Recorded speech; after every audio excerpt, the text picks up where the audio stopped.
the girls with their nails done now. Ladies and gentlemen, welcome back to the World Esports Championships 2023 Africa Regional Qualifiers. Yesterday we discussed Dota 2 in the Northern Western Africa region. Now we will move on also in the Dota 2 as well, but in the South Africa region. In this region we only have two teams, Namibia and South Africa, which will fight together into the BO5 format to gain the spot in the main tournament. We know that from the Northern Western Africa region, it was an Egypt that moved forward, also the Morocco finishing the second and the Algeria third. And yeah, there is only two teams, so I'm ready to find out which of these teams will qualify to the main tournaments. As I can hear, the casters are ready, so let's go to the casters and we will see which of these two teams can move on to the main tournament. Welcome in, everybody. We're going to get started here with a best of 5 here for the South African qualifiers. And Kips, you know, looking forward to this. We've already done it a little bit. How was the follow-up to the Northern African qualifiers yesterday, by the way? Yeah, very, very nice actually, because we had Algeria versus Morocco for the, let's say the honors, but also for the points. And really all that we were looking for was to see Morocco redeem themselves from their match versus Egypt. And in the second game of that matchup, that did in fact happen. We had a support Pudge with a lot of really good hooks. We had Killer really redeeming himself on the Marcy. Of course, it was a 2-0 for Algeria in the end. Morocco was clearly outmatched in this, but there was some really nice, fun dotes where, you know, two teams are actually just letting it all loose and just seeing what comes out. And I greatly enjoyed that. Good stuff. I mean, sometimes, you know, just having it for funsies, you know, that's the best type of Dota.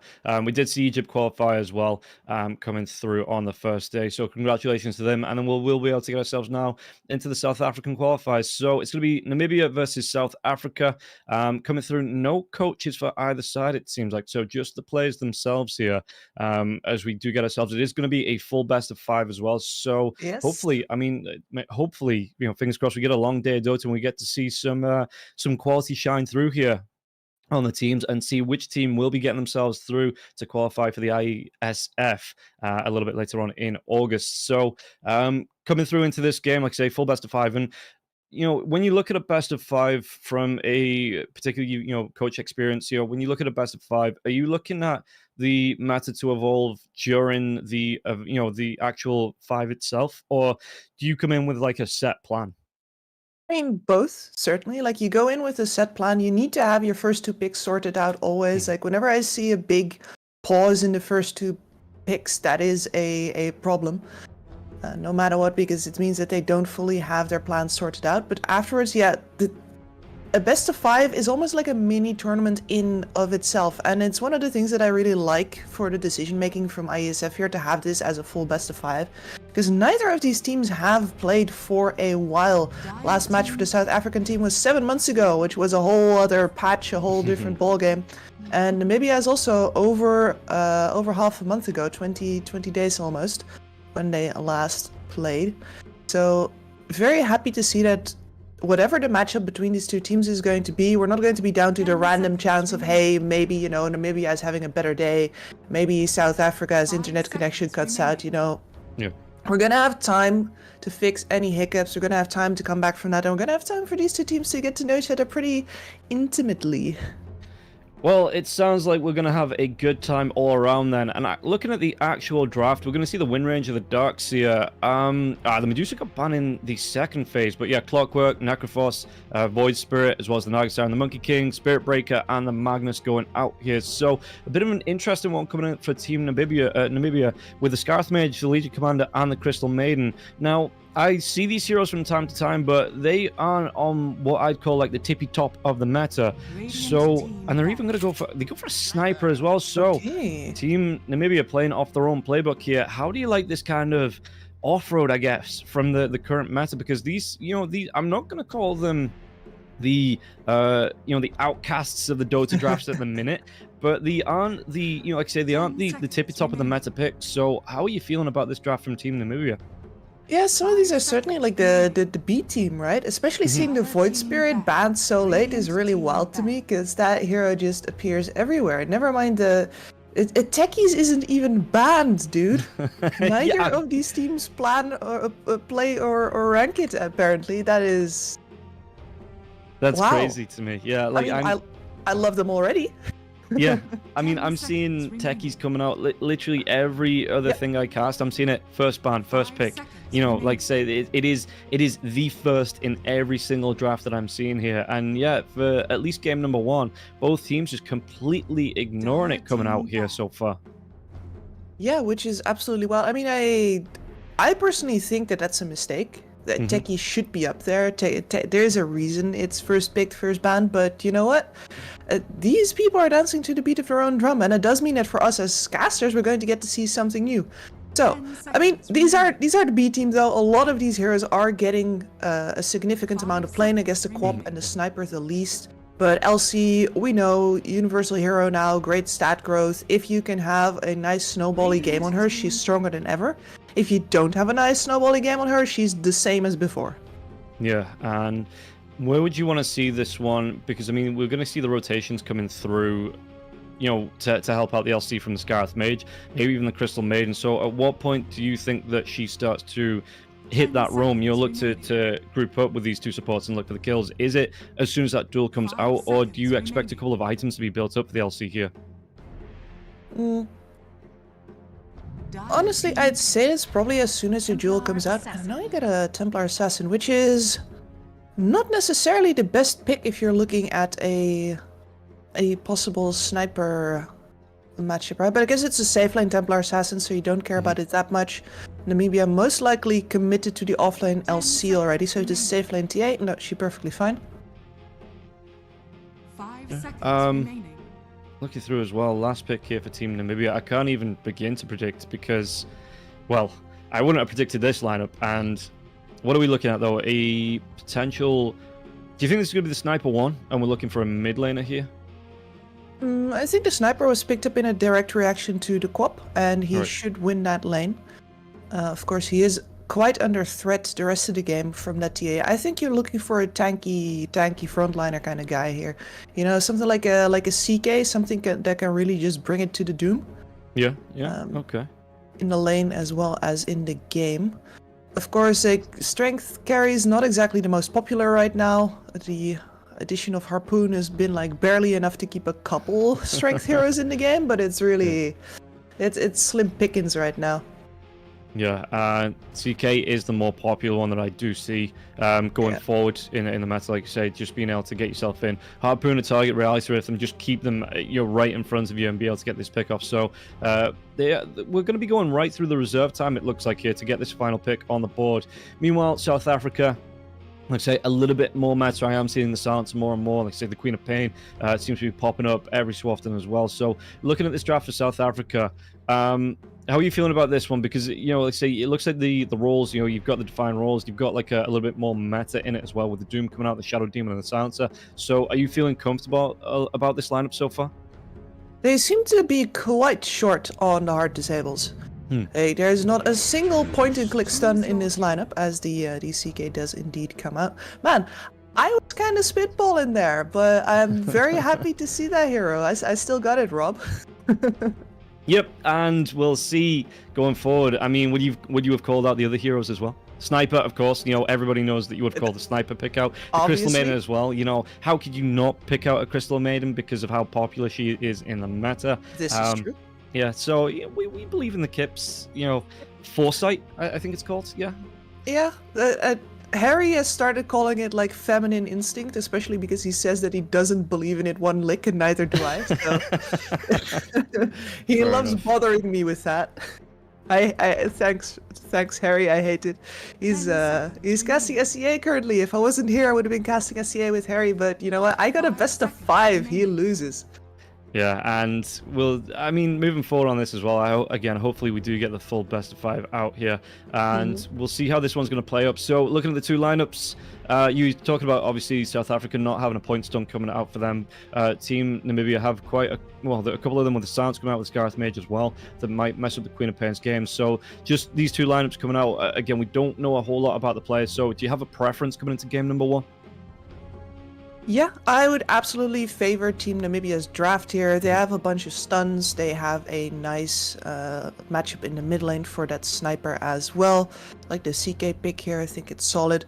And South Africa really have to stay ahead of the curve in this game in order to actually win it out. Like if they're tanky enough to survive through whenever Namibia disables them, right? If this Doom just buys a whole bunch of auras for both of his fragile damage dealers and they keep on top of that damage curve, then the actual DPS coming out from South Africa is unreal. And the anti-carry that they have with the Shadow Demon here as well versus the CK, like that's annoying, that's gonna hurt. That's both a really good save as well as a really good counter in aspects of like stealing your illusions.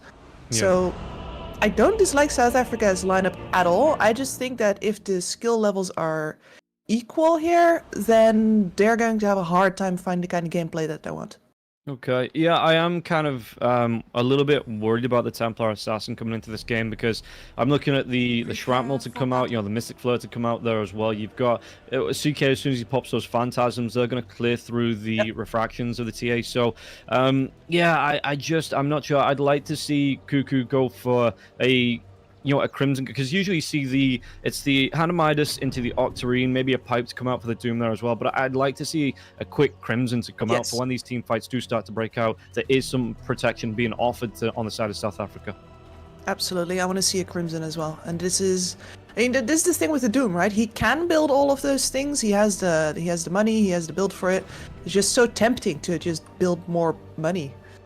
Yeah, kind of snowball himself in that way, and yeah, like you say, just kind of build for the farm game, I guess you call it. But yeah, like I said, hopefully there will be some protection come out here for the Doom. I mean, you do see the Vanguard coming out anyway, thanks to, because you break it down into the Octarine with the Mana Boots as well. I'd just like to see him maybe just keep that Vanguard and turn it into a Crimson a little bit later on, and then maybe just have to buy another Vit booster to get your Octarine out. Vanguard is very important for him to survive the lane as well versus the CK, who's otherwise probably going to clap him. And yeah, we'll see how that one's going to go, because like you say, not a lot of strength heroes coming out, but it's the CK does seem to be demolishing players.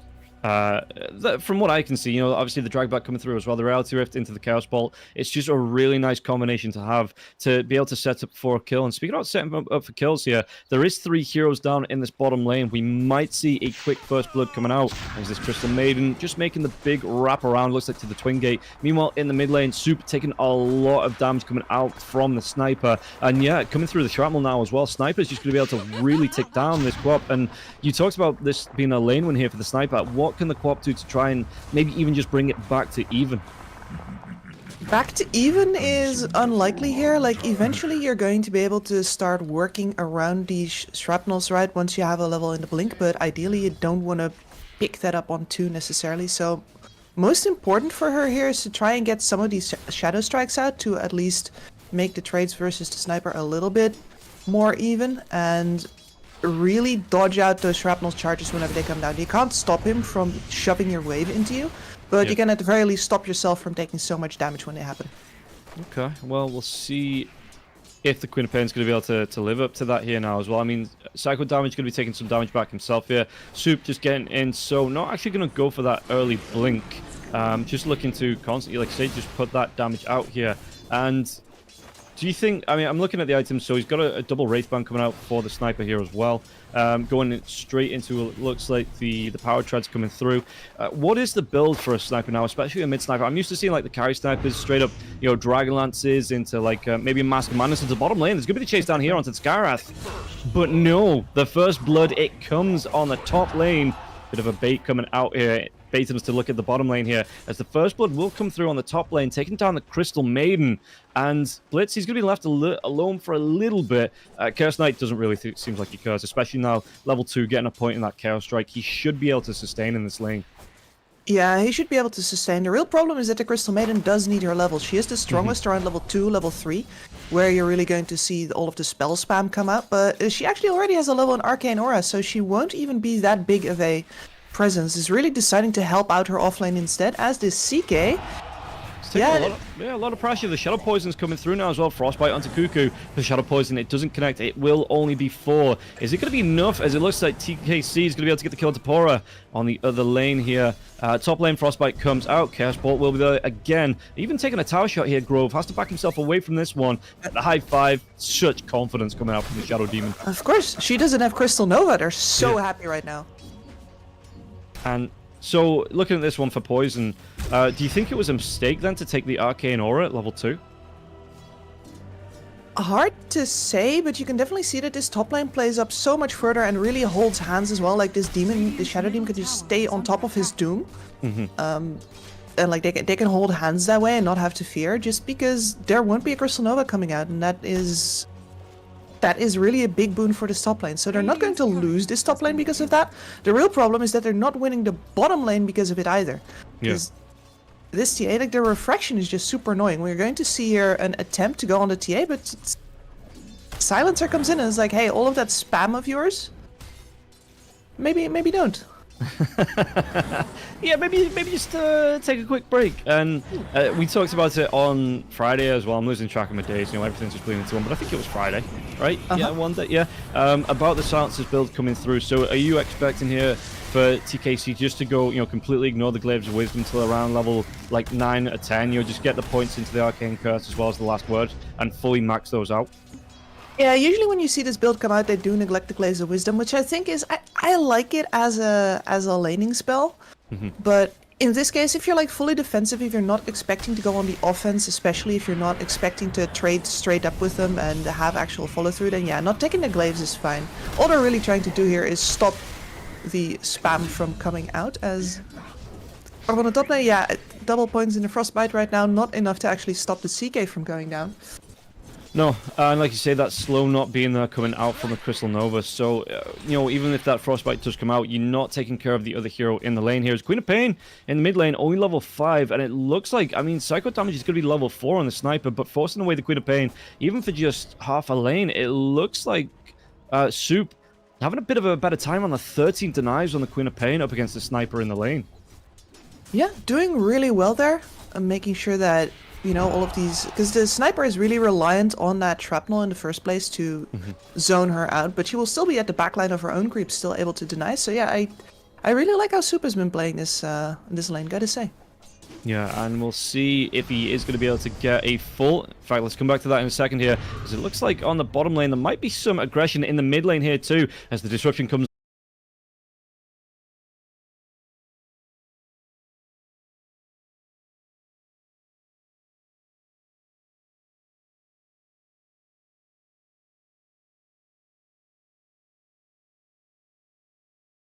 Okay, welcome back, everybody. Hopefully, we'll be able to get straight back into this one, get ourselves going here, as South Africa currently in game number 1 are ahead 12 minutes in, and it looks like, yeah, both teams, we just need to wait for the ready. We'll be able to get ourselves going here. In the break, myself and Kips, you know, we've been talking about what South Africa are looking so far. Doom going towards the Hand of Midas that's coming out on the courier into the Blink and the BKB. So it looks like South Africa, once Remedy gets this Desolator up, not even going to really be too bothered about the BKB, maybe even the Blink Dagger. It looks like they do want to get aggressive. I say get aggressive early as if they've not been getting aggressive already. But yeah, South Africa may be looking to close this game out sooner rather than later. And Kips, if you're Namibia, how do you slow this one down? How do you get yourself back into the game? I think it really all has to do with reacting well here now. Starting your own fights is not going to be a very good idea, even though you have the playmaking capability, right? You have the stuns, you have the damage with the Skywrath ult. I think that the reactions that South Africa is going to be able to bring to bear are going to be way too much for you. So you might want to sit back, farm up, get some items done. Especially your CK is going to need that Echo Saber for the first fights come out. And you're going to need to be ready to enable your Sniper in order to deal as much damage as possible once South Africa does decide to go in on you. Yeah, and it looks like the CK is going to be about 300 gold away from getting that Echo Saber, so it is going to be a good pickup. What do you want to see Blitz building after that? Because, you know, the Echo Saber is a common build for the Chaos Knight. You are able to split it up into the Mage Slayer, you know, maybe, you know, split it up into the BKB there as well. Is it just straight up BKB next item here for the Chaos Knight, do you think? Yes. I think it should be at the very least. You have absolutely no space in this game to do anything else. You're not the damage dealer anymore. You're not going to be able to skill with that. You just need to live, defend your sniper, who currently is into deep. Yeah.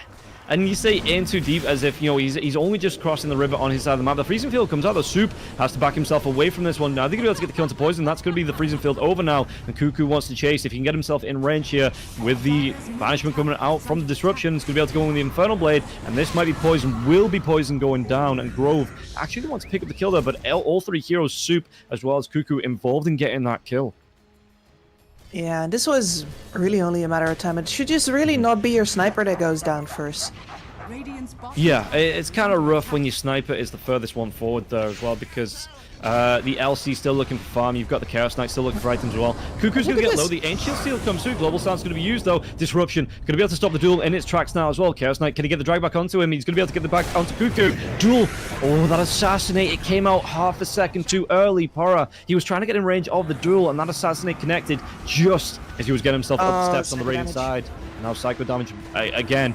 Way too far forward, but it looks like here South Africa not going to be able to punish that one this time. So, good pick off on the Doom. A shame about the duel, but, you know, every little helps here for Namibia in this game so far. Yeah, and what I'm seeing from Namibia here is that they're just really over-eager to get any enemy heroes there. They see somebody and they think like, oh, maybe I can get them. But it almost feels like they're... I mean, we talked about the ranks a little bit here, right? I think that South Africa knows much better what the limits of the spells are and where they're in danger and where they're not. So Namibia is operating under the information that their idea of when they can get somebody is correct. Yeah. And instead they're finding out that South Africa knows much better and they're overextending to get kills that weren't kills in the first place. Yeah, and it seems like South Africa are, you know, for the majority of the time looking to punish here. On the bottom lane, there's going to be the smoke coming through, but it's on a Queen of Pain. You've got no gap close here on the LC, no Blink Dagger, and Soup, it's still a level 1 Blink, but that's still enough to get yourself away, unless you get Vision first and get this Ancient Seal silence. But the scan comes out, Queen of Pain. Does he actually get brave and look to engage here? Soup, if he blinks himself in again, the Ancient Seal could come through. It's going to be the duel. Nice If you have the damage to get it, it looks like he will be able to get the duel victory. But now the Doom comes out onto the LC. LC, though, big tanky girl, going to be able to turn and run from this. He might lose Dr. OG, but the freezing field comes out free from Poison. Doom has to back away from this now as well. And Sniper, again, furthest one forward. He's already popped that Mask of Mana now as well. The Doom will be wearing off. The Infernal Blade comes out, and they get the kill onto Psycho damage. And now Pora, are they able to get revenge onto the Doom? The Doom going to be silenced out, but again, he's got the one charges. Vanguard coming through there as well. They won't be able to punish that one. And Grove, he gets himself a double kill. Dire's middle tower has And fallen. it's one of the things that really stands out in that fight there as well. The sniper is once again going too far forward, and Grove gets to spam all of these shadow poisons out completely unopposed because they're so busy pumping damage into the Doom. And this Doom's level 12. He's got a Vanguard. He is... If you don't have any magic damage right now, so if you've already spent that Mystic Flare, then I really don't see a way to kill him. I think you should be focusing on the heroes around him, because the Doom himself, after he spends that Doom, he is not that big of a threat either. He's annoying, he's going to walk you down, you're probably going to lose some heroes, but you're 11k behind at 16 minutes. You will lose heroes no matter what. Just focus on bringing down the ones you can kill. Yeah, and speaking about bringing them down here, Grove, he's going to be Ancient Seal. Oh, the Force Staff comes out. Do they have enough to get the kill here? As the silence will wear off. Grove, does he want to get himself away? Regen boots. If he wants to Disruption, he's going to try. Well, the smoke comes out. It was cute for that Assassination Charge here as well. Grove, self-disruption. So, yeah, and again, Dr. OG, maybe just overextending a little bit too far. You know, he's got the Tunnel Vision down. He's like, I'm going to get this kill. I'm going to get this kill. I'm going to get this kill.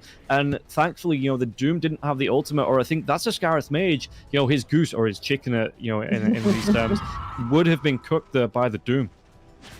Yeah, absolutely. So he's honestly lucky to get out with his life there on Dr. OG. But, you know, the Namibia fight it to a standstill for now, and the best thing about it is that Blitz didn't actually have to be involved in any of that. So he is going towards an armlet, actually, not into the full BKB as we thought. The armor is nice, right? You're up versus a TA who's most likely going to be focusing you. Having the armor is nice, but... I don't know. I really would have wanted to see the BKB. Yeah. Ward goes down. It's going to be immediately pinged out here now as well. The sentry is down here, so Grove, he's looking for the D-Ward, but is it a trap? As Cuckoo, he's even the one to body block out here now as well. And Scarith, you are, for the next few seconds, you are alone here now as well. Cuckoo's going to be able to get the blink away. They do get the silence onto Shadow Demon. Do they have the damage to take him down? They do. So another dual victory coming out onto the LC here now as well. As Cuckoo's going to go for the TP away. This is a big commit, though, and no way to stop that TP. So the Doom, he only TPs himself back to his tier 1. So they're even setting up to look to go for a fight. You know, he's not out. And how much are Namibia going to commit to this as well? Because you've got your TA coming in on the side of South Africa. Got himself that Desolator now as well. No blink that dagger just yet. But again, OG goes way too far. Gets deleted. Doom and Global comes out. That's going to be the death of the LC now. And it looks like South Africa are going to be able to get the chase off. And they do get the vision onto Psycho. Damn it, Psycho. Tries to take that trap down. Yeah, he's going to be... Well, it's going to be the last stand of the sniper. And it don't go well. No, it doesn't. And... Images of the underestimation of Namibia again.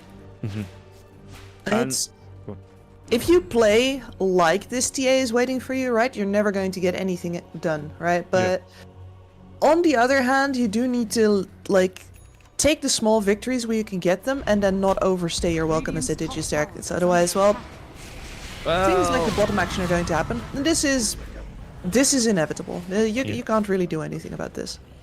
Yeah, Blitz, he's not even really joined in with his teammates here as well. He's actually going to go back after the Echo Saber for an armlet. I would have thought, build-wise, it's kind of one or the other if you're going to build into that earlier, especially when you're being put under so much pressure.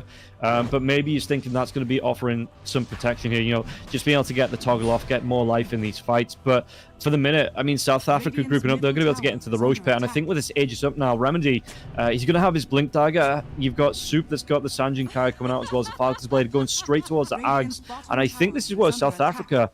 do you just look to 5-man this one down and look to take tier 2s maybe and put pressure onto tier 3s here if you're South Africa?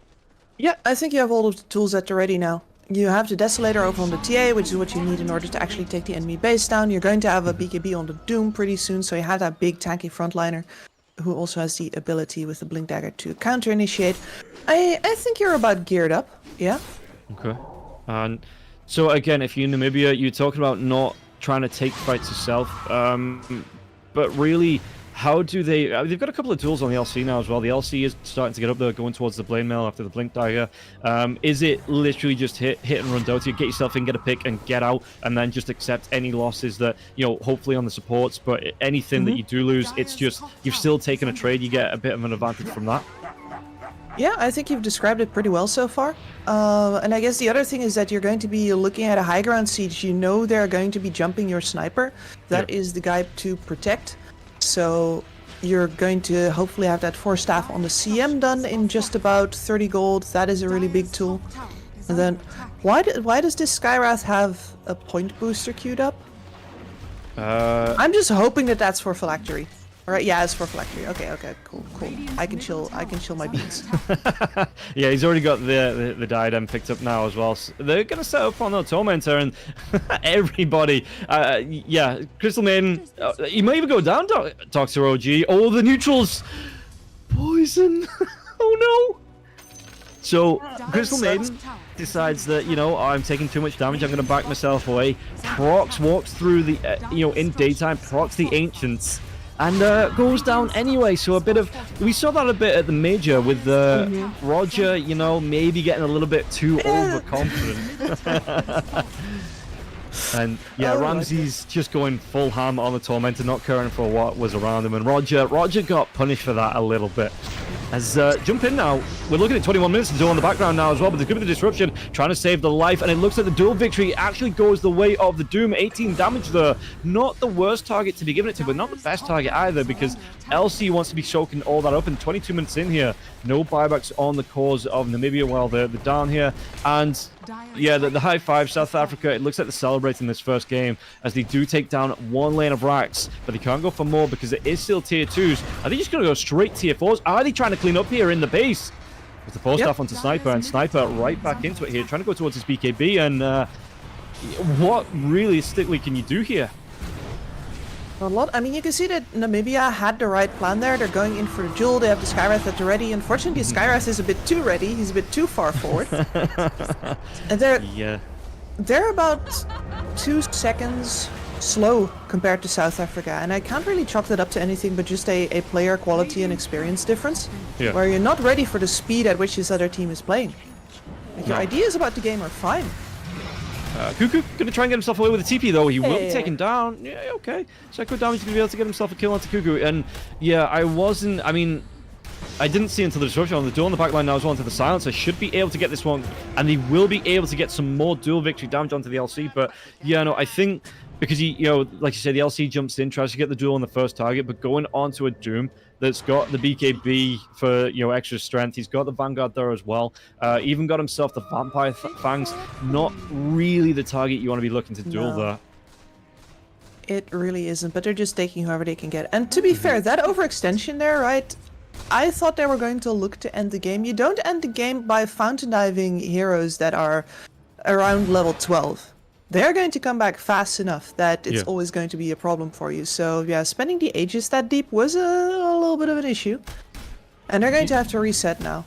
Yeah, and like you say, yeah, they lost the Aegis, they lost the TA, and that overconfidence just gets... Well, it's still an 11k, 12k net worth leader for South Africa, but it seems like Namibia, it's the moral victory. It's the things that they can bring into game number 2 to get, the heads back into it here. And yeah, South Africa, they've got to be careful about getting too overconfident in a game like this. To be fair, Soup seems to have a good head on his shoulders here. Made it out of that cluster just fine.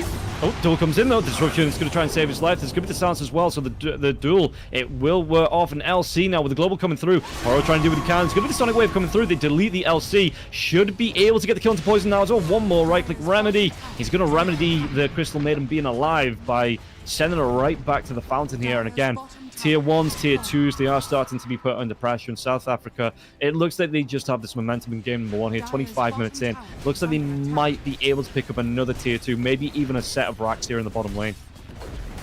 And you can see the difference here once again with South Africa. Like, sure, that Quap looks overextended, but she isn't because Grove is sitting right behind her, and that is enough for the cavalry to come in. Whereas when Namibia does that, maybe they're not quite in position for it, or their support is showing or something like that, and it enables so much counterplay as you see, you don't show there. Yeah, and Cuckoo just straight up hit, and like you say, there was no one to back him up. And you look at the side of Namibia, there is no Shadow Demon, there is no Silencer with that defensive kind of spells. They're even going to be able to get the jump on LC, pops that blade mail, but the Doom comes out, and Pora not going to be able to get this duel off now as well. The chase down Cuckoo though, freezing field was that Infernal Blade for the cancel. They get the kill onto Poison once again, and Pora, he's going to try and do what he can. Stand his ground, the duel comes through, but again, it's going to be on that Doom. Sniper's hitting too hard. This time they do. They're going to be able to get the kill, and now with the Doom coming out onto the Chaos Knight here now as well, Pora, it looks like they're going to be able to get the kill onto Grove. Assassinate comes out, and they're going to force the 2 remaining heroes in South Africa out of the base. And they did take a tier 3. No Soup. He hung around a little bit too long. It's going to cost them 4 lives here just for a tier 3. And that was so fragmented. They had psycho damage basically isolated over on the left side. You can definitely jump several heroes in and murder him, but for whatever reason they're going in, I don't want to say one by one, but side by side. That is really not good enough when both of these cores over on the Namibian side actually have their BKBs up right now. And that pushes Soup down to below 2 of the enemy cores right now, which is a situation that I didn't think we'd see in this game. Two base shoves, 2 overextensions. Yeah, and Poro's going to be able to find himself a double damage in here as well. 74 dual damage. And he might be able to find out, was that Blink going to come in? Was the Blink Blade Mail to get themselves on this the Doom? time he dies. Yeah, boy, they get themselves another duel on the board. 102 damage. And LC, really not a great start, but now, I mean, the dual damage, it is starting to jump back up here. Dr. OG, though, does he go down? He might be taking out the Frostbite. They do. Templar Assassin. Force Staff comes out from Poison now as well. Poison, though, has to try and run himself away. Soup jumps himself in, gets the kill, and Dr. OG might be next if that trap pops. Doesn't slow him down. He's trying to juke himself around, but he just walks himself back, opens himself up as a target, and Remedy gets both supports there. Yeah, Remedy underestimating that Shield of the Scion just a little bit there. That was a Skywrath Mage with +9 armor. That doesn't actually pop as quickly to you as you really would have liked. Yeah, and we'll see. I mean, with these 2 supports being down, you've got your Doom coming up in 5 seconds now as well. We'll see if they're going to be able to maybe this time just keep themselves as a unit here on South Africa. Go in, there's going to be a jump now. The disruption comes out with the duel onto Grove. Grove's getting a little bit too far. There's going to be global sounds coming out, and Pora again 130 dual damage now, going towards his own BKB, but just being able to get in, get these quick picks, and like you said, Grove, he was looking for the setup and just overextends this time. Even with the global silence coming out, the save from Namibia, it was there, and the overextension slowly creeping in from South Africa.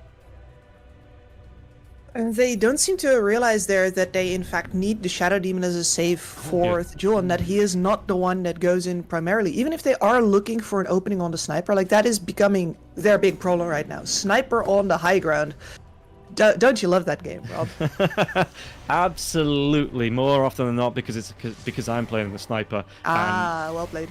Yeah, but yeah, no, we you talked about it not on the side of South Africa, not having a lot of these point stuns. You've got the Infernal Blade coming out, you do have the disruption coming out from Grove, but when, like you say, so Grove looking for the setup, he has to be the furthest one forward to try and get this disruption off, and if he's not there for the save, it just put him in a bad position, like you say. So maybe they could have, instead of this, I mean, the Silencer has done a little bit, but Grove dragged back in. They get themselves another kill here as well. Power on the back line. Looking at the jump in. Blade Mail comes through, though. The Blink Dagger will be cancelled here, thanks to the AoE coming through from the Shadow Strike. And it looks like Poison takes some damage. Force Staff comes out. Remedy, though, the jump in. Scareth Mage, he's going to be put in the ground. Such an awkward position for Namibia to take the fight. The duel, though, they do have it onto the Queen of Pain. They get the drag back now as well with the Reality. If the less of armor, is it going to be able to get the kill? They do, but I don't think they get the duel victory. They don't now as well. Cuckoo, Doom comes out onto the CK. CK going to try and do what he can. LC getting low. The right clicks. They do get the kill here, and now even the CK should go down. All 5 on the side of Namibia dead. Only the buyback on the LC. But you're going to be coming against 3 heroes. 2 of them cores here on the side of South Africa, and Remedy, he's looking to take down this final tier 3 tower in the Namibian base. And unfortunately for Namibia, they thought, alright, we've won 2 fights now, surely we're strong enough to take one outside of the base. But they abandoned the principle that led to them winning those fights in the first place. And you often see that with teams that have started to feel good about themselves. It's like, okay, we won the past 2 fights, so let's take another one. But they forget that they won the past 2 fights because they were situated on the high ground with a sniper that was untouchable. You've shifted that sniper to the low ground. You don't have the vision advantage anymore, you don't have the height advantage anymore. And this Queen of Pain, you haven't suffered too much from the Ags yet, which is why we hadn't really brought it up yet.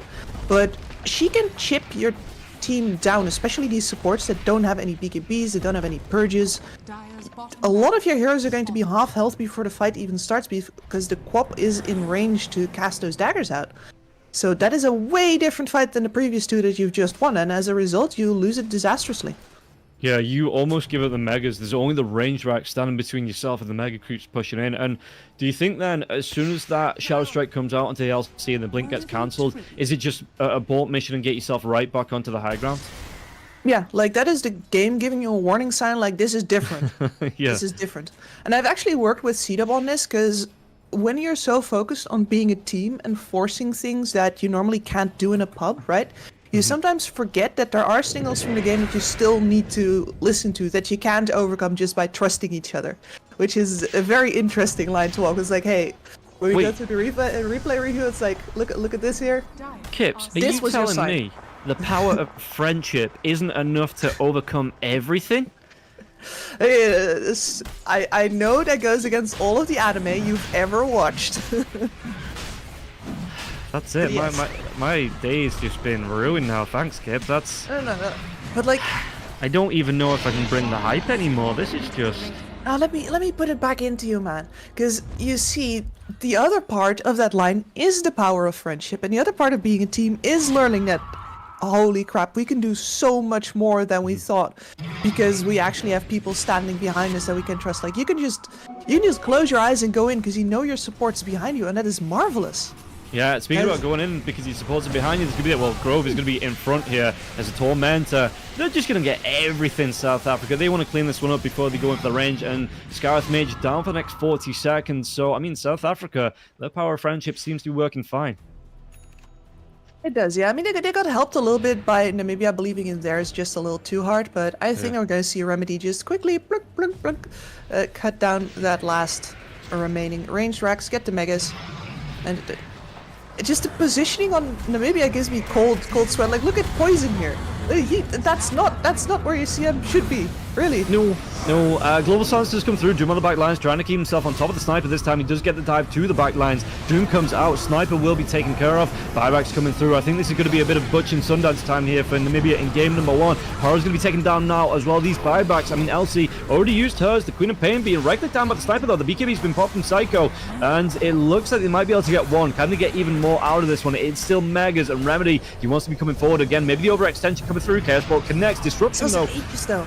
Gonna keep the TA alive for a little bit, and that Aegis will be doing even more work. The dive to the backlines before the Aegis pops gets the kill onto the Scarif Mage once again. Cuckoo is in on Psycho damage. Psycho trying to right click down with the bounce back onto Cuckoo. Cuckoo just can't get in with the right clicks, but the Hex comes out. The control will be there. It's going to be a 5-man wipe on Namibia and South Africa to be able to, at 33 minutes, clean up game number 1. After reaching that high ground about the 22 minute mark here, it takes them about another 11 minutes, but they will be able to clean this one up here in game number 1. And 29k net worth lead, 42 kills to 18. Well, there was hints of a comeback for Namibia, but they just weren't able to get themselves right back into this one. Team fall, and the Crystal Maiden will fall. Yeah, Namibia just a little over-eager to capitalize on the mistakes of South Africa, and it's so hard to pace yourself in a game like this, right? So South Africa with a very deserved win here so far, and I'm just hoping that the load shedding isn't going to come for us. Yeah, hopefully there is a plan, some way to deal with this. You know, hopefully either Grove has somewhere else you can go to play, or some way to get around it, or a stand-in here for South Africa, because that would be fairly rough. And you know, we want to go for as much Dota today as possible here. Exactly. So hopefully, we'll be able to get it in and not have to resort to maybe a forfeit coming out here. But game number 1, any final thoughts on this one as we look at these replays? I think that Namibia has all of the right ideas. They just have a really big skill gap to cross here, right? Especially this TP in here by the Sniper just feels really good. Like, they know how to punish. They have the item builds. The fact that they pretty much all went for damage over on the side of Namibia is a gamble, but one that, you know, enabled them to stay in the game for as long as they did, just because South Africa takes their wins a little bit for granted. Yeah, and we'll see. I mean, like I say, Poro had a really bad start. I think if this bottom lane goes a little bit more even, you know, that LC would have had it. Well, no, it didn't. And it probably wouldn't. No, you're right. But if it did, yes, you know, just the LC being able to pull away from a couple of those ganks that came out, the pressure being put onto lane. You know, that might have been, you know, the LC gets a better start. There's a couple more duels. Maybe they do get a bit of a run at here in Namibia. But yeah, for the most part, I think, like you say, they had the ideas, but some of the positioning coming out from Namibia, like the Sniper being caught out so far forward time and time again before they went for that high ground defense. You know, they just need to maybe try and look at the draft and think, okay, maybe we do need, like, I know the Ogre Magi is more of an offlaner now, but something that can, as a support, either get the saves out or just feels a little bit more comfortable sitting in that front line. Yeah, frontline support would be nice. Saves would be okay. For me, when I look at a team that mostly will have to take defensive fights, what you're looking for is a big a reset or counter engage ultimate. So my thoughts immediately go towards, say, a Tide Hunter, for example. Tide is the ideal hero to play turnaround fights with. Like, people are going to overextend on your Tide, you're going to have a hard time bringing him down, and you're going to press R when they do that. Okay, well, we'll find out how it's going to go in game number 2 here of this best of 5. Again, fingers crossed for the full 5. Get a day of Dota coming out. But South Africa at the minute looking really strong in pole position to move through. And we'll find out how it's going to go after this break, as we will be taking a quick 5-10 minute break before we get ourselves into the second game. See you after this. Dire's middle tower is under attack. Worthy tribute.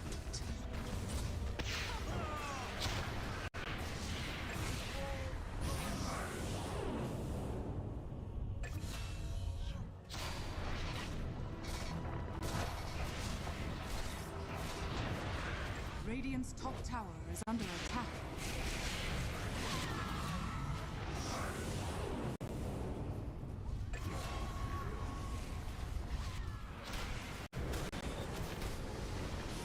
Radiant's courier has been killed.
bottom tower is under attack.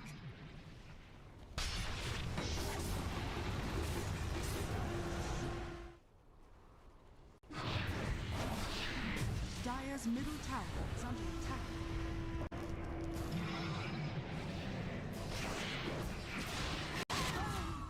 Dire's middle tower is under attack.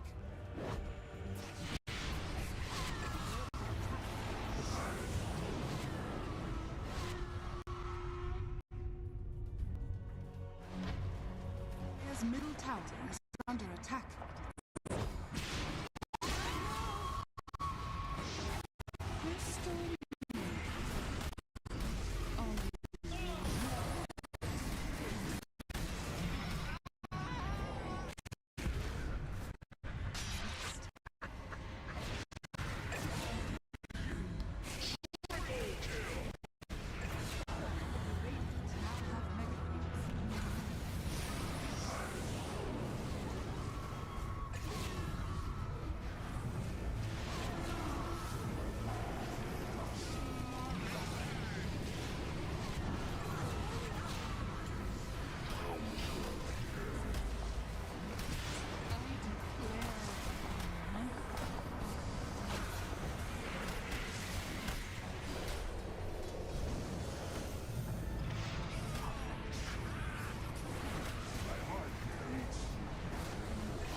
But if you don't play that for me, I'm out of it, I'm out of it.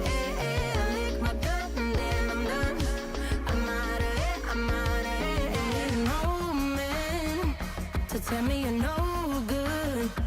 I'm brushing the weight of you, of my shoulders. Done with my cigarette, and when all the smoke is clear, I'm brushing the weight.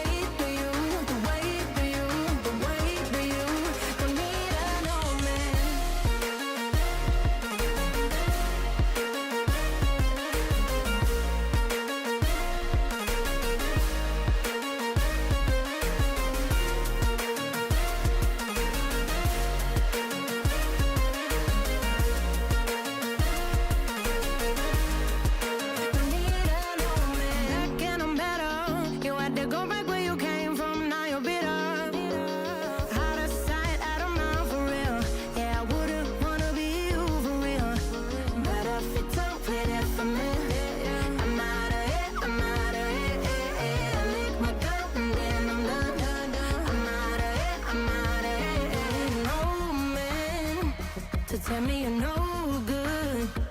I'm brushing the weight of you, of my shoulders. Done with my cigarette, and when all the smoke is clear, I'm brushing the weight of you, the weight of you, the weight of you. Don't need no man.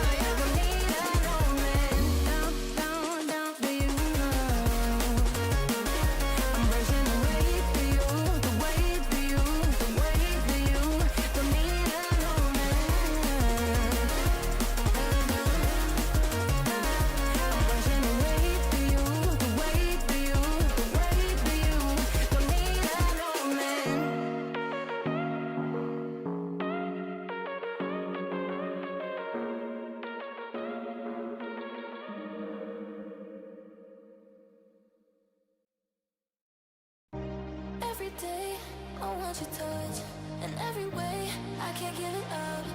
Anything just to feel the rush. This just ain't enough. Oh, we be my ride and die. Oh, we can do this every night. Oh, will you be my ride and die? Will you be my ride and die?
Welcome back, guys. That was a pretty flawless win from the South Africa side from the first game.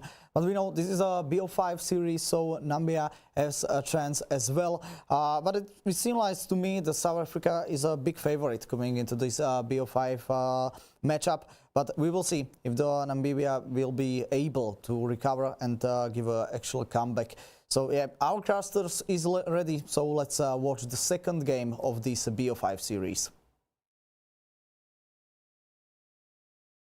Welcome back in, everybody, as we get ready for the second game of South Africa versus Namibia. That first game, Namibia, they were trying to hold on in the end, but a couple of overextensions did cost them the mega creeps into the game-ending victory here for South Africa. And Kips, coming into the second game, what do you want to see for Namibia? Maybe to hold out a little bit longer, you know, being able to take this game towards South Africa here, you know, maybe win a couple of lanes? Yeah, winning a couple lanes would be a really good start. You always need to get to play the game before you actually get to win the game. And certainly in cases where you're outmatched like this, because you check the ranks between games, right? It didn't actually look too hot for Namibia at all. It sort of shifts the scales of what actually needs to happen in the game a bit. Like winning for Namibia, I think, should be out of the picture.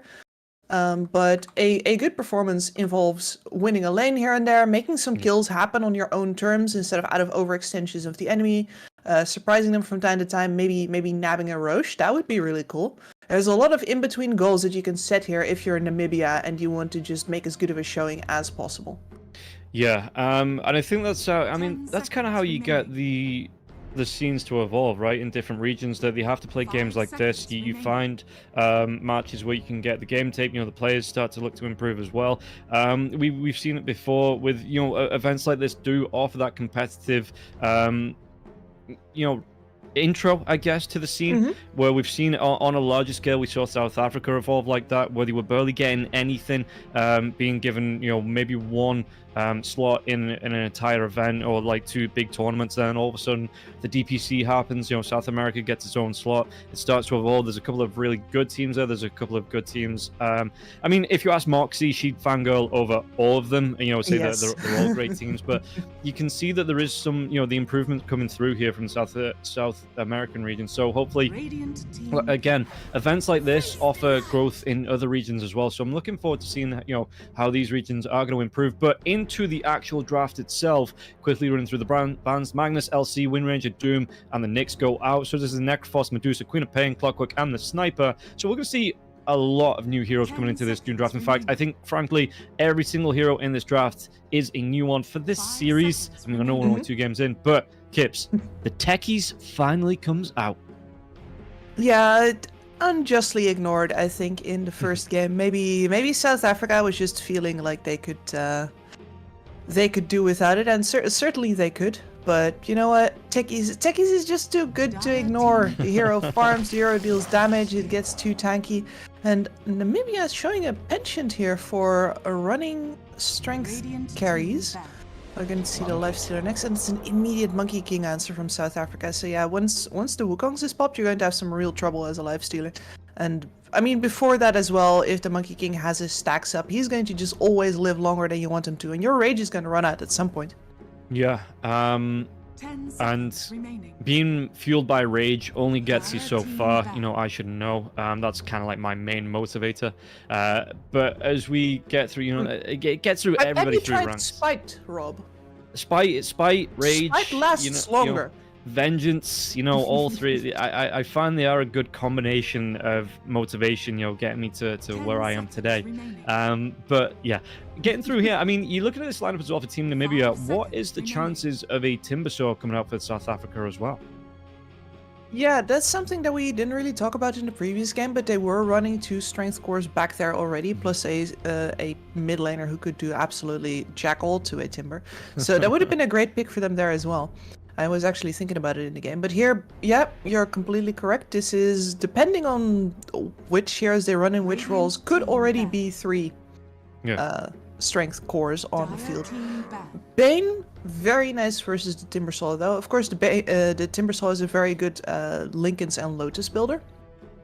But you gotta get there first, and before that point, Bane is one of those heroes that do super well versus these I am only damage and mobility kind of heroes. It's like, okay, cool, now you 10 sleep. seconds remaining. And well, maybe the Timps will want to break from 5 time to time. seconds Again, being remaining. that angry at trees, that's got to be fairly tiring.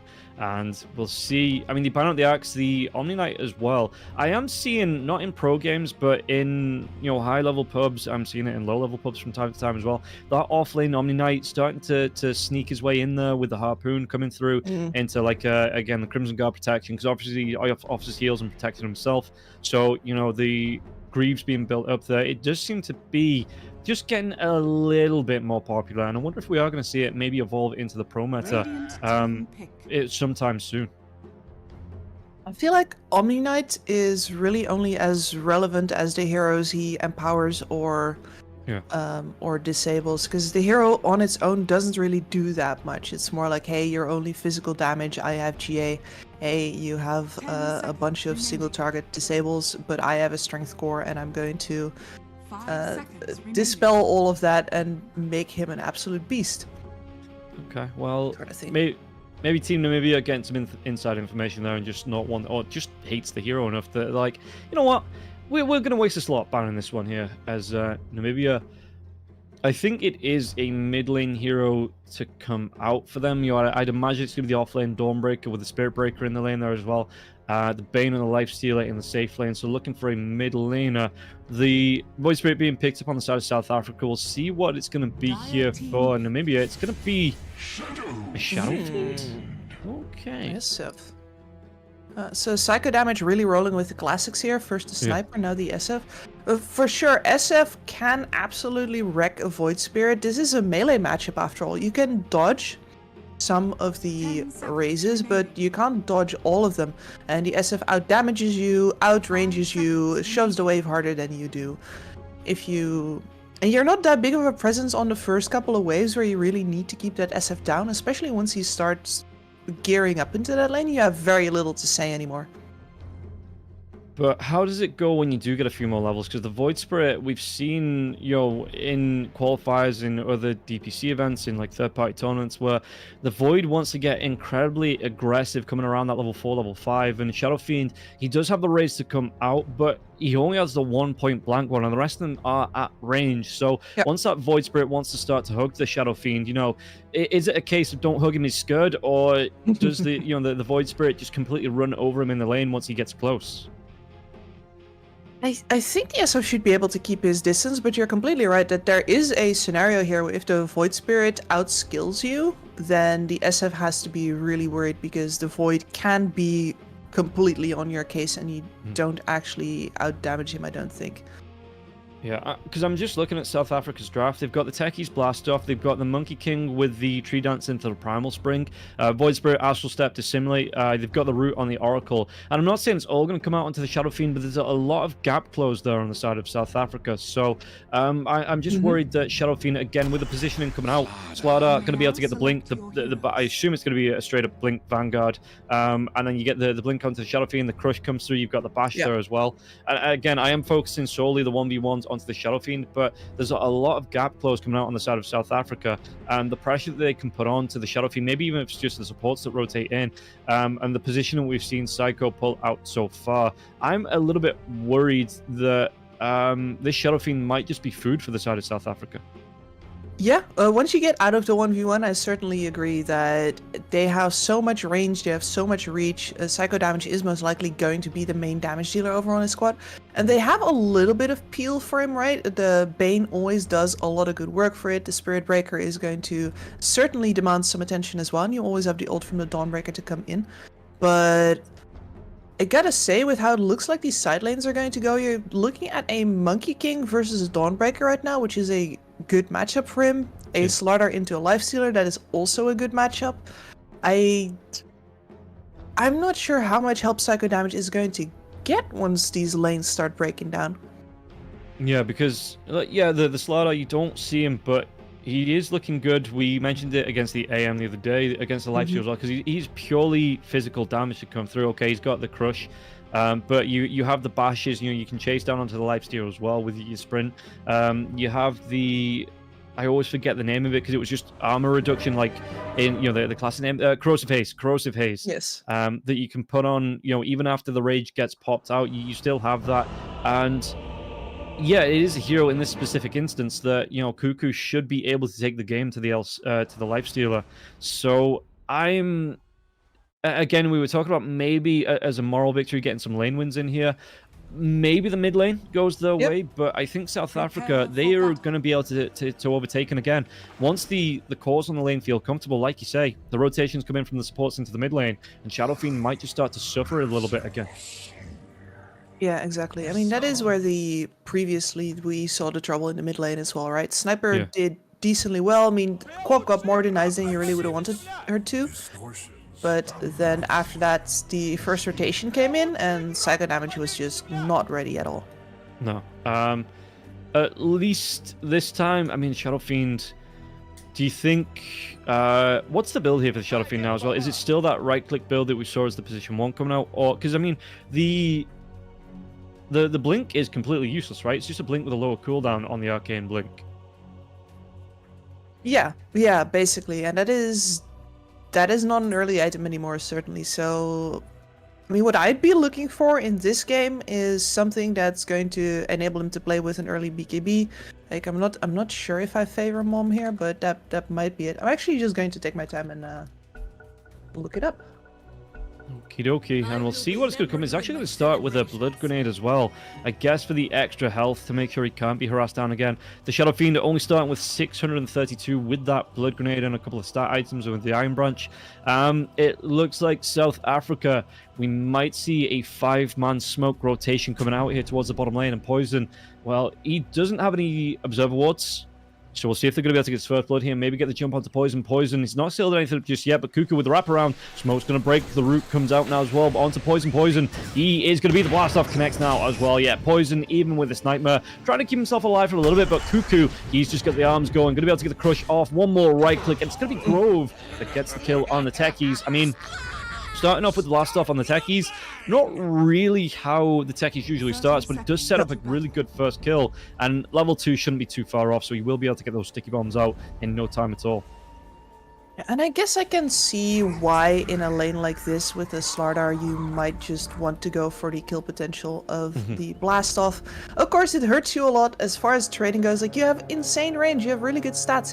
You don't need to hurt yourself that much, but yeah, for the potential of actually getting full-on kills, you might as well. And Psycho Damage is just surrounded.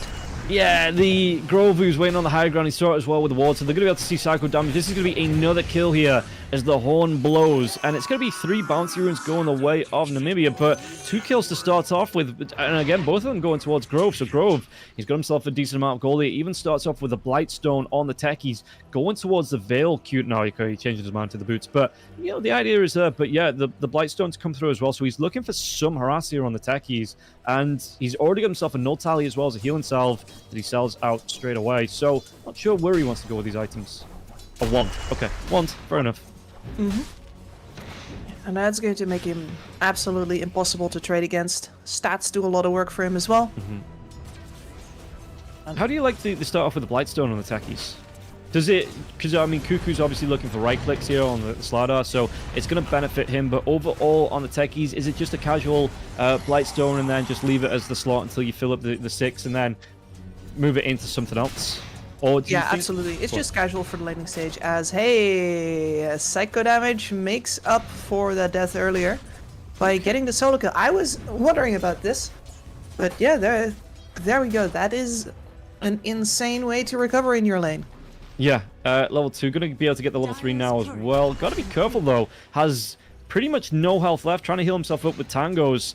Dr. OG going to be able to snipe a curry there from Remedy as well. I'm just looking, I'm thinking, the more I think about it, from time to time the gears do turn.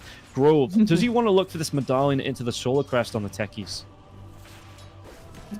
Sorry, I'm distracted by this mid lane where a soup lays the hurt onto Psycho Damage and just makes a mistake. Like, he went in all the way and then didn't actually dare to fully commit for the trade, and now he is super low health again as well. As no psycho damage. This time you went too far, my friend. Yeah, he took a couple of tower shots for his trouble there, and Soup, he just waited for the cooldowns to reset, was able to get it, and like you say, psycho damage, he didn't back himself away. He's trying to use the branches and tangos to get that heal, but it's still a long heal over time. And if you're not full health, like you say, as soon as these cooldowns reset, that's going to be the bottle for the Void Spirit now as well. The Water Runes are up. He can just go to both side lanes, pick those one up, and get a free bottle reset if he wants here. Psycho damage working himself up, though. Going to be caught in the Void Spirit's Remnant. Again, takes a couple of tower shots. And even with the extra armor, that's still a decent setup here. The Razor's coming on through on the Void Spirit. He's going to try and do what he can here, but the Dissimulate picked up early for the Void Spirit. Okay, usually you don't see that until around level 7 or level 8, but he does want to go for that point early on. Yeah. Kind of forced into it as well, just in order to not have to take the third raise, and that this is melee versus SF, like prime territory. You really can't do anything about it. And your wave's constantly going to be shoved. The way that Psycho Damage played this is beautiful, right? He was in base when these water runes spawned, and Soup hasn't been able to actually go towards either of them because this SF has been on his high ground from the moment he came back into the lane.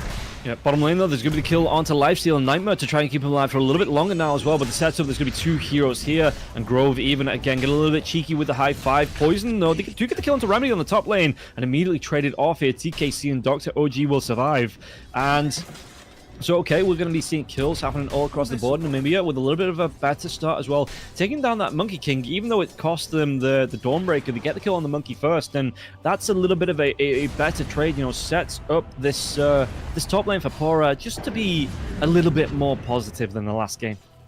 Yeah, certainly. Of course, it's still not a great lane here. The Monkey King is absolutely undisturbed in his farm. Didn't even lose a wave there. As Pora, you just can't go in to trade with this monkey, and that is a problem because your support is also one that goes for kills and not just for harass. Both of you are melee. This monkey is never going to be stopped. So yeah, just charge out. It's a good idea. Yeah, Tycho just TP's right back to the tier 1, and again the Razor's coming through now. You've got the Resonant Pulse coming out. Charge was cancelled, and Soup, well, the Razors will be here. Does he turn back out around to Psycho gets dragged back into the Remnant now as well. Soup, a couple more right clicks. He's only level 5. No, Psycho with the high ground gets the Razors off. Okay, this is going a lot better here for the mid lane, and Grove is going to be able to get another kill onto the Bane. Does he come through? Already used the blast off here now as well, out of mana on the techies. Blitz has to get himself back underneath the tier 1 tower. But yeah, Grove with this Blightstone, do you think it is going to be him that, you know, with this out, builds into that Solar Crest on the techies? Solar Crest is really rather good this game, isn't it?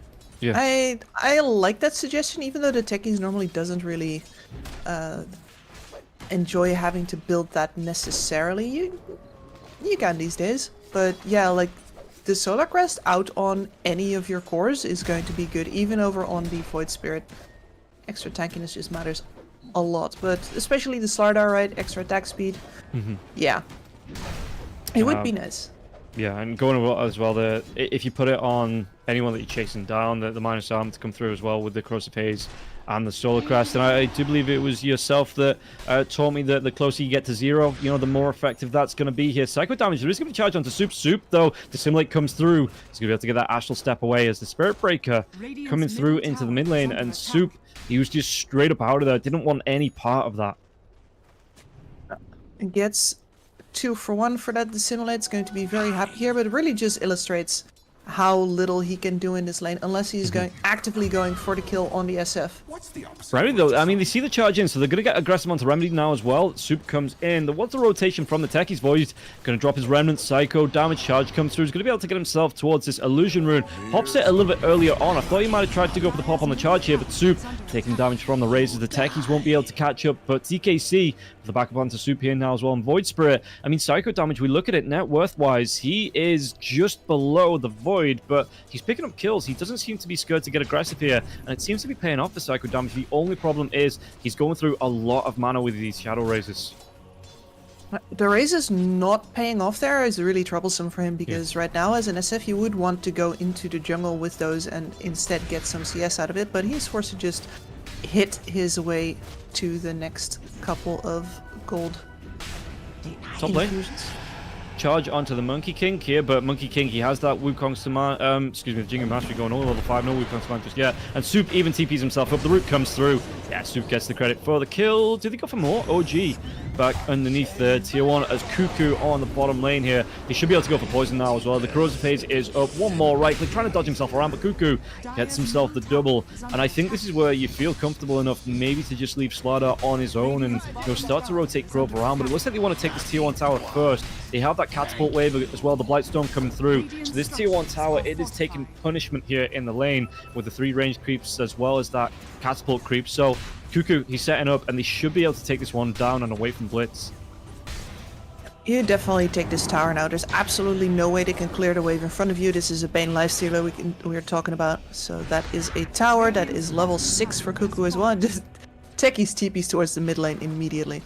And once again, we're now in a situation where South Africa has won both of their side lanes, and the mid lane has been, you know... Psycho Damage did everything he could, yes, in order to drag that lane back. But the problem is that Soup really only has to stay in it, and then afterwards he can move towards the side lane and get his fill there by killing either one of the 2 weakened side laners. And because you have a lane winner picked on South Africa, and this is the same as, or excuse me, Namibia it's the same in both of these maps here, it means that you don't really have a rotating hero. Neither SF nor Sniper are great gankers.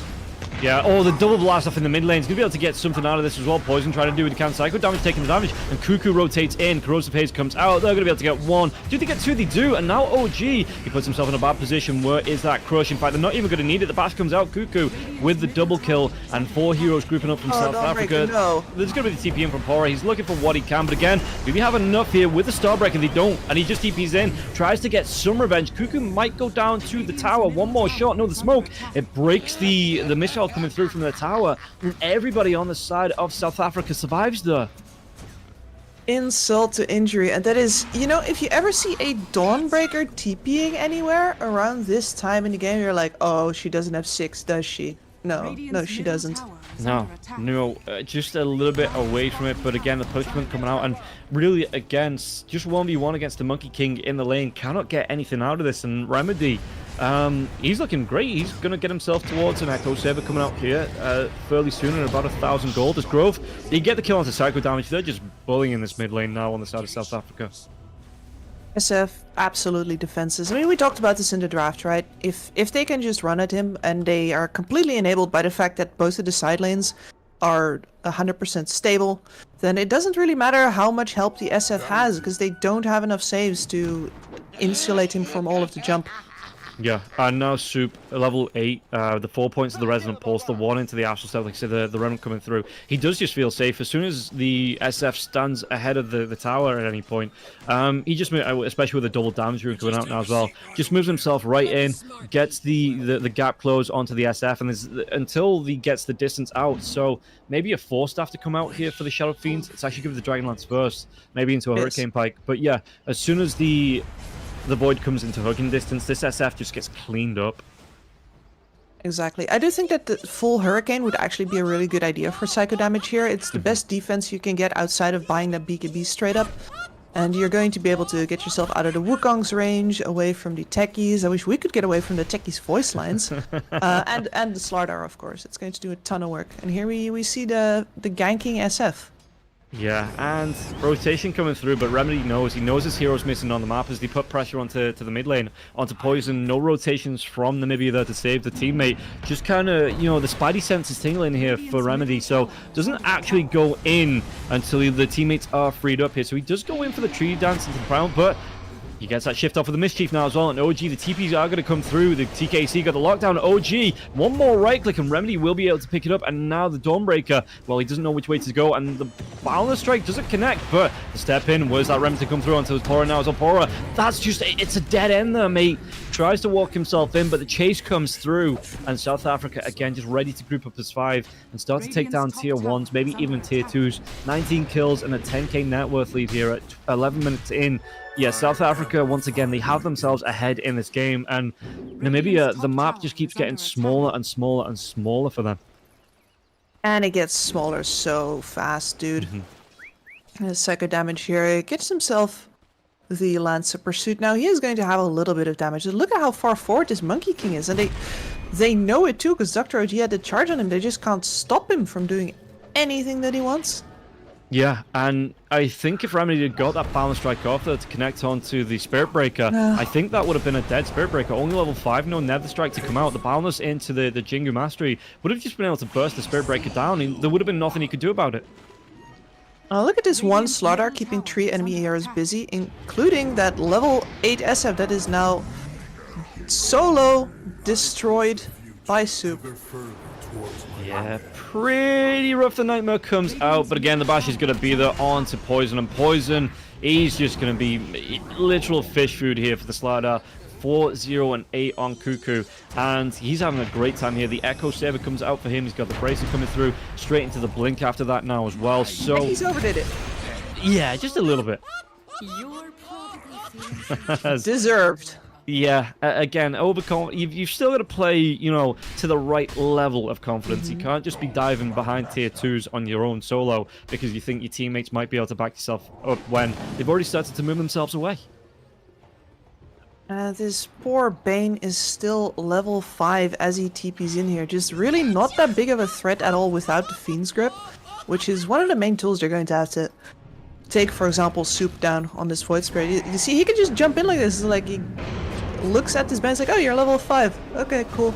Yeah, the sleep does come through onto the Void Spirit now as well. Dr. Rose, he has that Nether Strike, but uses it. He might still go down. The Infest comes out here from the lifesteal, trying to keep him alive. The charge, it might be enough. Techies didn't have the Sticky Bomb either. Dr. OG, the charge up the top line, and the smoke comes out on Infest, but that's a defensive Infest being Psycho? used here No. when you really need to fight it out. And speaking about being fought out, even the Dawnbreaker ultimate, not enough to keep the Shadow Fiend alive, and now the jump in from Soup, they might be able to get even more out of this Pora, trying to get himself away, but he's going to be stunned up now as well. The Wukong's command comes out, and Blitz trying to run himself away towards the high ground. And yeah, don't dive the tier 3s, especially tier 4s behind that racks, before the tier 2 towers going down. South Africa may be learning a lesson from the first game.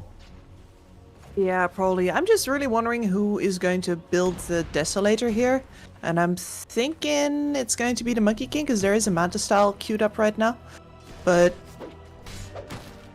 having more enabling for your physical damage here, since you're already so far ahead, you have a Slardar, you want a Deso on this team. Not just in order to be able to kill more, but also because you're going to want to kill buildings with your triple melee lineup. Yeah, true. I mean, they have the proxy mine from the techies that does, what is it, 25% damage to buildings or something like that? 30%. As they're going to be able to get another jump here, and Psycho damage, yeah, I think he's going to go down, tries to get the Requiem off, and just cannot get it there. The grouping up from South Africa again. They've got this power position, 12k net worth lead. They've got themselves 21 kills advantage over Namibia, and they're just looking to play as 3, 4, or 5. And these gang squads coming around here from South Africa, they just keep finding these solo heroes. Because I mean, Namibia, they still want to be farming. They've not got any big items out just yet, and they need to be getting themselves in towards this with a chance to, you know, to fight back in this game. They do, and they don't have any flash farmers either, so it's not like, you know, you're splitting up in order to buy space for one hero that's going to make proper use out of that. It's just you're all scraping together whatever's on the field. And that sucks. That's not the stuff of comebacks, unfortunately. No. Top lane, Cuckoo could be in a little bit of trouble. There's going to be the Blink in now as well. The Dawnbreaker's close. Dr. OG, though, the Bash is coming through. Look at how quickly Cuckoo burning through a Spirit Breaker that is supposed to be one of the tankiest heroes in the game, but all he's got is regen boots, a Blood Grenade, and a wand. And yeah, Cuckoo just tears him apart. Yeah, it's almost sad that he has a Blood Grenade in his pocket, right? Because that, you're pretty sure he bought that at the start of the game. And Yeah. he's still got it because he didn't have any opportunities where he's like, oh, hey, if I throw the grenade here, maybe we could get a kill. Like, that hasn't happened for Spirit Breaker. Radiant's top tower is under attack. And this is going to be Slaughter, the full harpoon coming out for him. Meanwhile, while he's pushing down this tier 1 tower, they are going to group up as 4 here on the side of Namibia. Do they try and go for the kill onto Cuckoo? Can he even get this kill onto Cuckoo? The Razors comes in. Cuckoo, the Blink away. Is there going to be any TPs in? The Crush comes out, stops the Spirit Breaker in his tracks. And while this is going on, he's buying so much time for his team to start pushing down onto tier 3s. He's wasting 4 heroes' time here on the side of Namibia. And South Africa just say, okay, cool. We'll look towards your tier 3. You come back and defend this one. Or you play around with a Slaughter in the top lane. Your choice. Exactly, and they're just holding this pressure up here, seeing if they can get another kill and Remedy. Yeah, perfect position. Yeah, I like this as well from Remedy. He didn't join in with the rest of his team onto this one. Psycho damage now as well. The Requiem does come through. The fear onto Soup. But Soup is tanky enough. He's going to be able to get the turnaround, get the kill now as well. They come in, they get the kill. Soup, false promise, should just be able to get the heal up. Fiend's Grip onto the Monkey King. Blood Grenade by Dr. OG will finally be thrown down, but the Remnant comes through here, gets the catch onto Poison, and Poison and Dr. OG both going to be taken down here. 17 minutes in, and South Africa looking to break the base. With the Lifestealer only just having finished his armlet, I mean, he could have come in there, but that was such a fragmented defense as well. Yeah. And how do you, if you are Namibia, do you just have to let this Rax go while, like you say, the Lifestealer just continues to farm? Yeah, I'd say so. The problem is really that this time around you don't have any playmaking capabilities, you don't have a lot of stunts to throw out, you don't have a lot of, you don't have that big teamfight resetting ultimate either, you don't have a range score that they can overextend towards, really. I mean, you have psycho damage, but that's not nearly the same as a sniper, right? You're about half the range. And yeah, no, the high ground defense coming out from Namibia, like I say, a lot weaker here. Speaking about weaker, I mean, who's going to be weaker here? Cuckoo trying to trade off with Blitz. Now the Rage comes through and out, and Cuckoo just carry on going for these right clicks out here, but the Infest comes through. Cuckoo, charge coming through from Dr. OG, might be able to connect. He does connect onto two. They do get the kill onto Cuckoo. It's a lot of gold to give up there now as well, but Dr. OG, he might just give up his life to the Monkey King. In fact, the Monkey King chasing onto Blitz now. Dawnbreaker comes in with the ult, but Remedy going to be able to move himself away from this one. The TP away from the Lifestealer. It's wasting some time on the side of South Africa. Making the move up here as well. Dr. OG through the Twin Gate and the TP away from the Dawnbreaker. So, okay, that's a nice kill. That's about 1,000 gold in the pockets of the Spirit Breaker. You I can't scoff at that, and that does put him actually pretty much at the Boots of Bearing. So we're going to see a major item coming out from this +4 here, which is it's gotta feel good. Yeah, gonna be really nice for the Spirit Breaker here. Not buying it up just yet, but yeah, the recipe coming out here. So Spirit Breaker, win in the bag there again. Moral victory coming through from Namibia as South Africa are starting to look to. I mean, the Monkey King is taking the Twin Gate, so he is trying to get to the rest of his team in quickly, as quick as possible. You've got the Slardar sprinted himself across here as well, using that Blink Dagger. And at what point? I mean, they've got a 16k net worth lead, or they might even get a kill into the Lifestealer now as well. They're trying to get a jump blitz though. The Fiend's Grip comes out into the Void Spirit. The Void Spirit for the blast off. Nothing to protect the. And the charge comes through. Yeah, nothing to protect that Fiend's Grip now as well, so it does get cancelled off. Wukong's command will be here. Requiem gets popped. Remedy, though, still inside that Wukong's command circle. Really good balance strike onto two of them, and it looks like they're going to be able to get the kill onto 3 heroes on the side of Namibia. And now forced back onto the tier 3. Make it 4 as the Spirit Breaker does go down, and Pora just has to run himself inside the base, but Cuckoo is chasing, has that harpoon, the dragback comes through. Does he get the corrosive haze? He does now as well. The bash comes out into the crush, and Remedy, he's just going to stand and watch as this man mode fight from Cuckoo. Oh, Soup, was your honor. That was a 1v1. And Soup comes in, interrupts, gets the kill. But yeah, with 4 heroes down, I mean, you've got to think that the heroes on the side of Namibia, they still are low-level heroes, so the respawn time is fairly low. Is this what South Africa, do they want to be putting pressure onto the base, or do you want to see them back themselves up, maybe get a Roshan before they come back in and look to take tier 3s? No, I think it's quite alright. The jump over in Namibia is severely lacking, so it's really more about not overextending. Nice dodges there from Poison, but yeah, really not enough. And that is so much damage onto the Lifestealer. Straight up disappears there onto Blitz, yeah, and TKC trying to heal himself up, take a couple of tower shots, and psycho damage, again, consolation prize there, getting the kill onto him, and Cuckoo, he's going to be pretty low now as well. The charge comes through. Do they get the kill? No, the crush comes out onto Dr. OG, just the right time. Remedy gets that jump in here now as well. Pora trying to do what he can, but it doesn't matter. The damage comes through. They already get the kill into psycho damage, and now Pora, all he does is put himself in harm's way. Tries to get himself away with the Celestial Hammer. The chase in. Void gets a remnant out. They get the catch. Do they get the kill onto Pora? Pora has to come back to base. Poison once again respawning. This tier 3 tower, it does still stand here for South Africa. It looks like they're low enough where they think better of trying to force it out and back themselves away to get themselves back to being a decent amount of health. And again, maybe look towards that tier 2 tower in the mid lane. Yeah, once again, that's just their dives making it really hard on themselves. I mean, I do understand that you also, in order to actually siege this base, you want to get some kills, just because. So you get a disconnect on the Oracle here. No, you want to get yourself some kills just because otherwise, like, you don't have a good siege hero. You don't. Otherwise, you're just going to get chipped from a distance. Even with how little chip from a distance they have, there will be an SF, there will be a Dawnbreaker throwing some hammers, right? Yeah. You want to grab some kills, but maybe that was not quite the way to do it. The gold lead extended, though. And you're going to be even tankier on your Monkey King now, who is going in for a Moon Shard as well, which is, in my opinion, the correct decision. You have the Desolator, you're the one that's going to be hitting the buildings. You want to end this game, that's probably the best way to do it. Yeah, gotta go fast here on Remedy with the attacks. And like you say, that Moon Shard coming out, 1,500 gold away from it, just ignores the double bounce rune. Because, you know, he's got bigger fish to fry. Or bigger Roshans to take down here. They will be able to make the move over towards this pit. And I think Cuckoo as well as Remedy should just be enough between the two of them to get this Roshan fairly quickly. Yeah, with the Crows of Haze coming out here, look at how quickly this Roshan is going to go down. And while these two are separated out, we'll see if Namibia, they might be able to find a couple of pickoffs. The Void Spirit is out on his own. Techie's close by, but maybe not close enough for the save. As this Roshan, how quickly can they get this kill into Rosh and get themselves back to the rest of the team? Goes down exactly right now. Aegis on the Monkey King. He is such a monster in this game. 12k net worth at 22 minutes in, 19k net worth leader. Yeah, he's got himself, what was it, 5,000 over the lifestealer over his counterpart on the other side. So Monkey King 6-1-13, and I think he's going to be a little bit unhappy about the one there. Psycho damage going to get himself away. Is there a remnant to drop? There's not. So the TP will complete, and Soup not able to get the kill into Psycho damage there. Yeah, But the balance strike in the bottom lane. I'll come back to his Horror. He's just going to be cleaned up. Is under attack. I enjoyed how Soup actually got stuck on the scenery there. You don't see that very often, where the SF Fear actually counts as a full disable, but yeah, sometimes the pathing just leaves you nowhere to go, and Soup was actually stuck in place for a while. That was interesting. Oh no.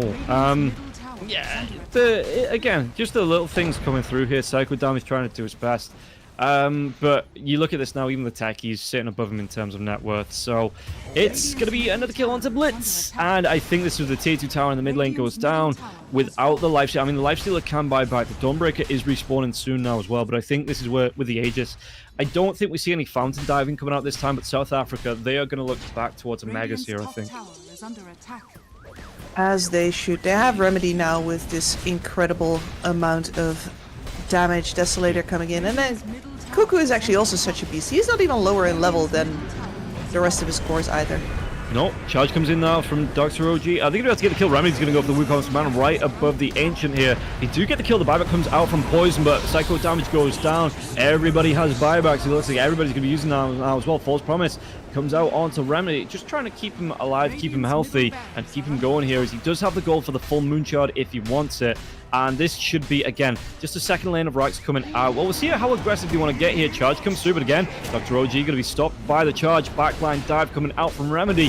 He wants to be punishing these diebacks here, or the buybacks turning them into diebacks. As once again, Dr. OG, as well as Blitz, they step themselves forward. The double crush comes out. They're going to be able to clip both of them.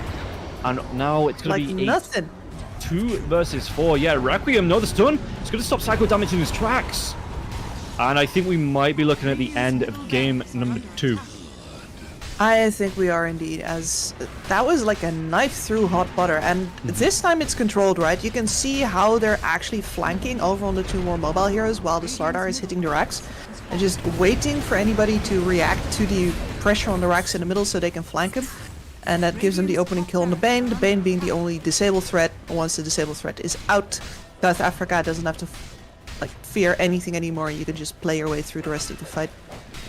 Yeah, and it's looking, I mean, it's going to be mega creeps now as well. I did speak in the last game about getting a defensive support coming out for Namibia, but it just seems like, again, they didn't get too much out of the lanes, and while they're trying to do the defending, especially with the Bane, when the Fiend's Rip coming out, he has to stand in place. South Africa just have ways to deal around this hero, and I think we're seeing a reason why the Bane isn't really being considered a meta hero at the minute, with the fast-paced stuns coming out from South Africa. Dr. OG, the balance strike comes through, Are we going to see some Phantom Farmer coming out now as well? The Mischief going to try and dodge off that Nether Strike, gets himself out of range as well, as the Mega Creeps have been popped. So the tier 4 towers, as long as you keep yourself in the space with the Aegis, they are constantly going to be chipped down and put under pressure. And I think South Africa, I would be surprised to see them leave the space once again here. The dive comes through. It looks like Remedy still has that Aegis now as well. It will be close to popping. Another False Promise comes out. Blast off onto the Lifestealer. Lifestealer trying to get himself back to the fountain. And yeah, South Africa just trying to completely pen Namibia in here to the fountain. Cuckoo. Oh, the fish. He just go down. Okay, going to be cooked here by the Dawnbreaker, but the Wukong's command inside the fountain there as well. The damage coming through, being ripped onto Remedy. But this is just buying time for the creeps to do their job. Dr. OG caught on the wrong side. Will be taken away here. These tier 4 towers will be pressured. And yeah, it's falling quite soon. I mean, Namibia, they are going to be putting up a fight, trying to get as much out of this one as they can. Yeah, they still have a bunch of glyphs as well, but now the Megas are finally going to come in. And that should be the beginning of the end. A great heal coming out from the Dawnbreaker there. Psycho damage is going to live just a little bit for now. Not long enough, though. Man, that Techie's damage! I mean, we're looking at support techies with a pretty much an ultimate orb and a 4-staff here, rocking 153 right-click damage. Yeah. And that's the power of the Universal Heroes. Sure feels good to be universal. I think they just need to drop back down to 0.5 scaling. That would do a lot. Okay, yeah, but that would stop me getting the wins on the win range here. I don't want that. But any bright spots to take away from this game here from Namibia? Psycho damage looked quite good in the mid. But apart from that, is there anything you can see here to talk about for Namibia that they could take into the third game? And we're even getting to see the highlights of game 2 currently, or game 1. So yeah, switch over to the right one. Honestly, they had less playmaking capability than the previous time, so no, it doesn't really feel like it. Psycho damage is the highlight here for me, like the solo kill at the start and then the strong resistance for the rest of it. The problem is just that he's got 2 losing side lanes. And those supports will come and mess with him pretty much immediately after they're done messing up their respective lanes. And you have 2 cores that can do anything against that. I really do think that if you're Namibia here, you gotta draft for literally just the laning stage the next time around. Just pick the hardest counter picks you can think of, like get a Dazzle into their melees, pick Jakiro, do something like that. See if you can get yourself like somebody you can actually make calls around, because here more than even in the other game where at least you have an LC Skywrath to decide with, alright, we're going to pick somebody off now. Here you have just so few plays to make, and here this TP in is just emblematic for how helpless Namibia feel, right? Because that is a Dawnbreaker, she wants her level 6, but she's like, I should have had 6 by now, and I want to do something, I want to contribute. Here guys, I promise I'm in the same game with you. And it's just throwing good money after bad. Well, we'll see if they are going to be able to get, like you say, just fully go for counters here in the third game.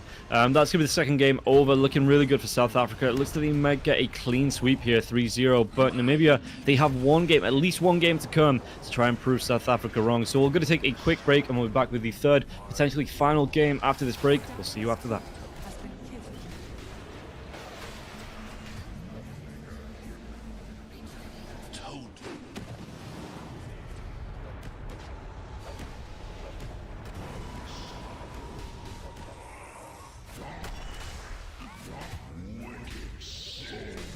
Is under attack. Radiant structures are fortified.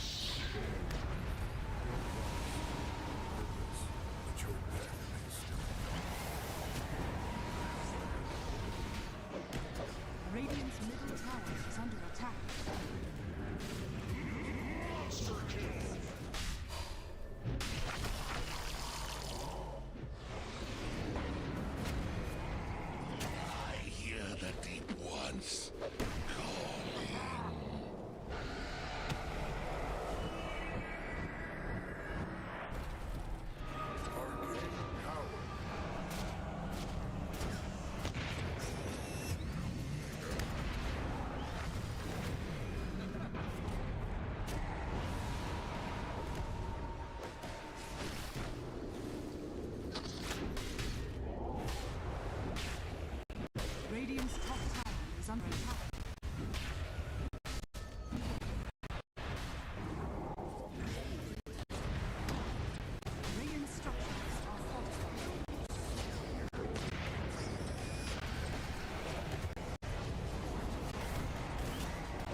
Caught in moments, getting lost in time.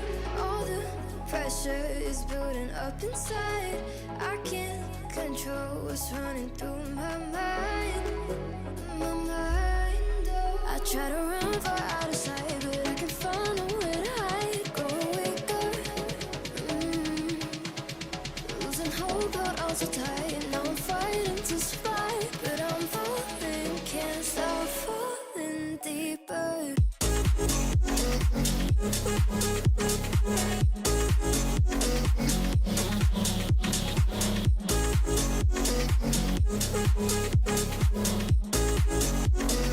Falling deeper.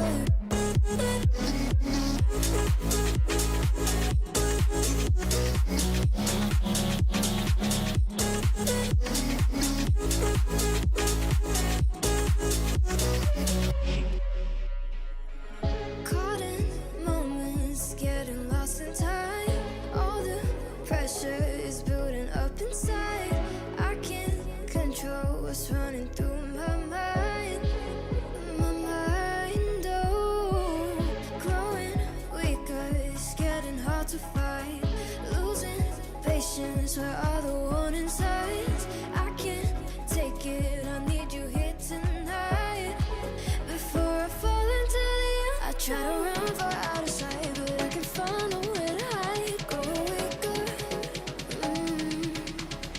losing hope, but also tight. Now I'm fighting to survive, but I'm falling, can't stop falling deeper.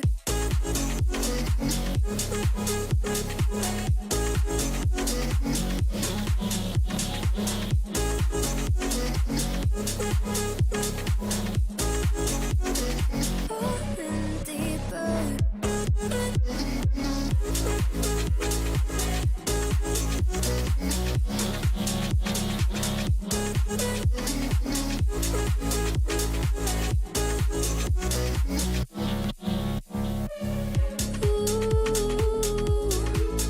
I'm growing, only growing weaker. I'm falling, can't stop falling deeper.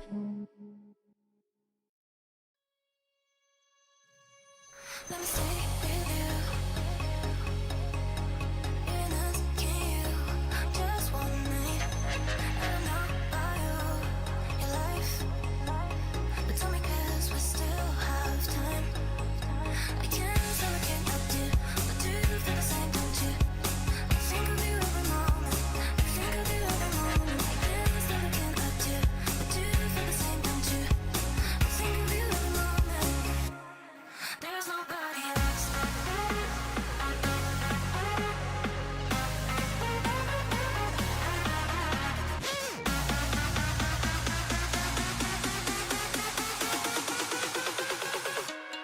There's nobody else.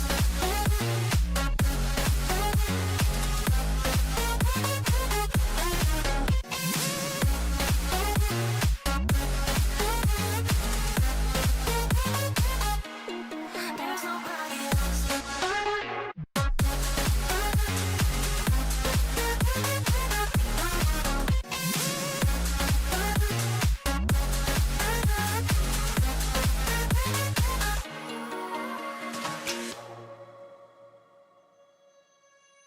Let me stay with you.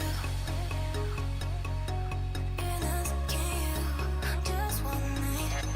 I don't know about your life, but tell me 'cause we still have time. I can't say I can't help you, but do you feel the same, don't you? I think of you every moment. I think of you every moment. I can't say I can't help you, but do you feel the same, don't you? I think of you every moment. There's nobody else.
You've been there from the start, inside my corner, yeah. When it gets cold and dark, you make it warmer, yeah.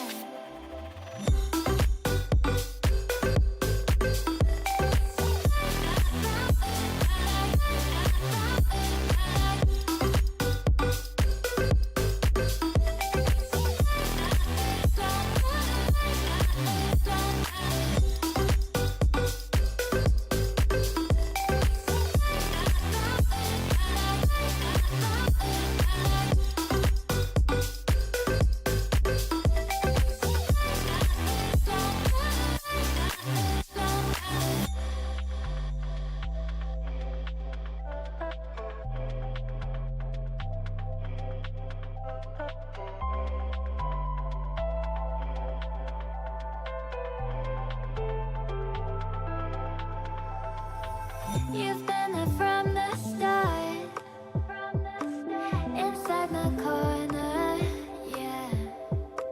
When it gets cold and dark, you make it warmer, yeah. You make it warmer. You make it warmer, yeah. You make it warmer. You make it warmer.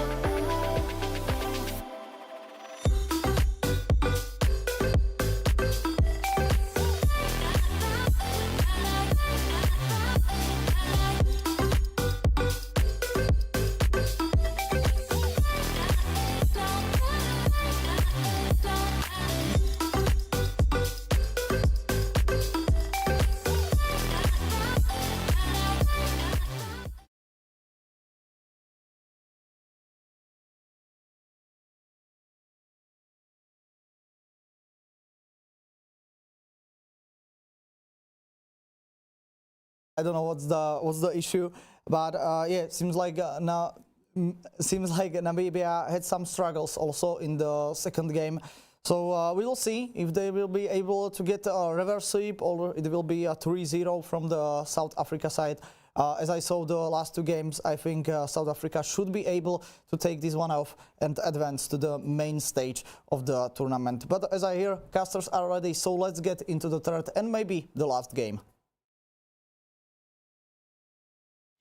Welcome back into what could be the third and final game of the day here. South Africa looking incredibly good in control coming through the first two games. Namibia, again, maybe just a little bit of a skill difference issue between the two teams, but this is why we play games like this, to get ourselves established, to get some semblance of competition going. But Kips, looking through this third game, again, potentially the final game, anything you want to see from Namibia? Any just wild plays, going for the Meepo or anything like that, something right off the bat? The Meepo should certainly stay in the pocket all the way up until you can actually use it as a surprise pick at the end there, right? And I guess what I'd like to see for this last map is to give your best player, give Psycho Damage something to make plays on, because so far we've been aiming for the lane wins, and he's been standing up in lane, but he hasn't actually been able to do anything with it afterwards. He's always been the most farmed hero on his team, and we've never seen him be able to leverage any of that. So that is what I'd like to see. Give him something to do something with. Yeah. Is there any big heroes that you think? Because I mean, we've seen the sniper, we've seen the Shadow Fiend coming out, but no real big playmaking heroes like we've seen on the side of South Africa coming through the Queen of Pain and the Void Spirit. So, is there a hero you'd like to see, maybe like an Ember or a Storm, to come out for him here that he can have some, try and take the focus off the mid lane and like say shift it over to those side lanes to help those side lanes out, maybe. Yeah, I mean, I was going to say Void Spirit, but you were still talking, and a little birdie in my headset tells me that since they have in fact picked up the Void Spirit, so my wishes have already been fulfilled here. Okay, and we'll see what else they're going to be able to draft here in game number 3, coming through to it, and what they want to try and play around with it. Again, it's just, I don't want to call it a free game for either teams, but it's kind of, you figure some things out, you have some fun with it, you play around with your draft, and like you say, in this third game, we'll see if there's any surprises in the bag for either side. As Team Namibia, they've already got the Queen of Pain and the Techies. Meanwhile, South Africa, like you say, Crystal Maiden and the Void Spirit, battling out the Necrophos, the Bart Rider, the Ancient Apparition going out here, as well as the Ursabur. And on this side, it's going to be the Spirit Breaker, the Magnus, Monkey King, and the Slark being removed from this draft. 10 seconds. Sorry, I had things turned around. Excuse me. The Queen of Pain is going to be most likely going to go to Psycho Damage, which is also a playmaker. And South Africa are the ones with the Void Spirit.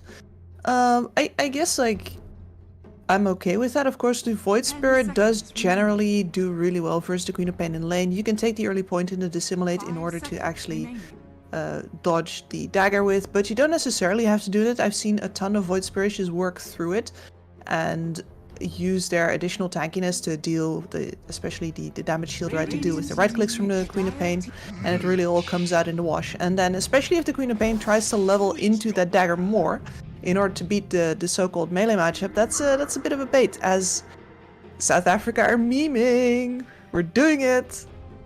Yeah, we are going to see the core Witch Doctor in the offlane with the IO. And talk to me about this one. Is it pure, do you just build it into the Voodoo Restoration here and just run at heroes and try and run them down? Or is it just for the sustaining the lane coming out from the, the repeated regen coming out from both the Witch Doctor and the IO doubling up? I certainly want to see the max Voodoo Restoration, especially because it's also Voodoo damage now, and you get extra move speed from having that IO attached to you, and both of them healing each other up, being extremely hard to kill. This is a nice Juggernaut pick here, though. I gotta say, like, you're not that happy going up versus a double range lane, but at the same time, you have a Lich that's going to protect you from a lot of the worst damage coming out, and you are able to turn here, hopefully, with your spin. The only problem that I see with that, though, is that a lot of people don't actually have to hit the Juggernaut when they're spinning, and they run away from him instead, even though they don't have the movement speed to outrun him, which is, you could have just been slapping him instead. I don't think that Witch Doctor IO are going to feel the need to run away from this spin. I think they're going to stand their ground and hit, and that is a problem. So you're just saying the Witch Doctor, the regen coming out from them, they're just going to be able to stand the ground. Yeah. And yeah, I suppose the Lich with the slow coming out from the Frost Blast, but do you really do enough damage to try and force Witch Doctor and IO try and get them to turn and run? I don't even think IO knows how to turn. It's just a constant one direction for this hero. The Mars will be banned out here from South Africa, as well as the Axe. Wind Ranger going, Alchemist, Lycan, and Namibia waiting on their last ban here. But yeah, this Juggernaut, like you say, especially that level 1 spin, depending on how Witch Doctor IO are going to be able to scale this one, they might just be able to stand their ground and, like you say, slap this Juggernaut down in the lane. And South Africa, what is their final pick going to be? Looking for an off lane? No, they're not, because the Witch Doctor's IOs are going to be looking for a carry. Yeah. I see the Witch Doctor in my brain, just automatically goes support. Yeah. Carry IO, clearly. I mean, none of the talents are there anymore, but carry IO. 5 seconds remaining. But yeah, so South Africa looking for this carry. Anything particular you want to see come out for you for South Africa? Up versus the Juggernaut, I usually like any kind of illusion hero. Yeah. The Phantom Lancer would have been the best, in fact, of course, because you can just tell him to stop Omni Slashing you whenever. You just disappear, and he stands there with his hand empty, going, "Oh." But since that guy is not currently appearing in this game, Naga Siren would do the trick. I don't think that the Terrorblade would be the guy. We're gonna go Templar Assassin. Okay, this is a good combination with the IO. It really matches up like the amount of physical damage that you're going to be doing with the Void Spirit. Either of them gets a Desolator, both of them get the boost, right? It's all well and dandy. And of course you can kill the Juggernaut through his spin. However, if the Juggernaut gets ahead of you, like, you're not actually very tanky, and Omni Slash is a lot of different attacks. Your Refraction is not going to save you from getting Omni Slashed.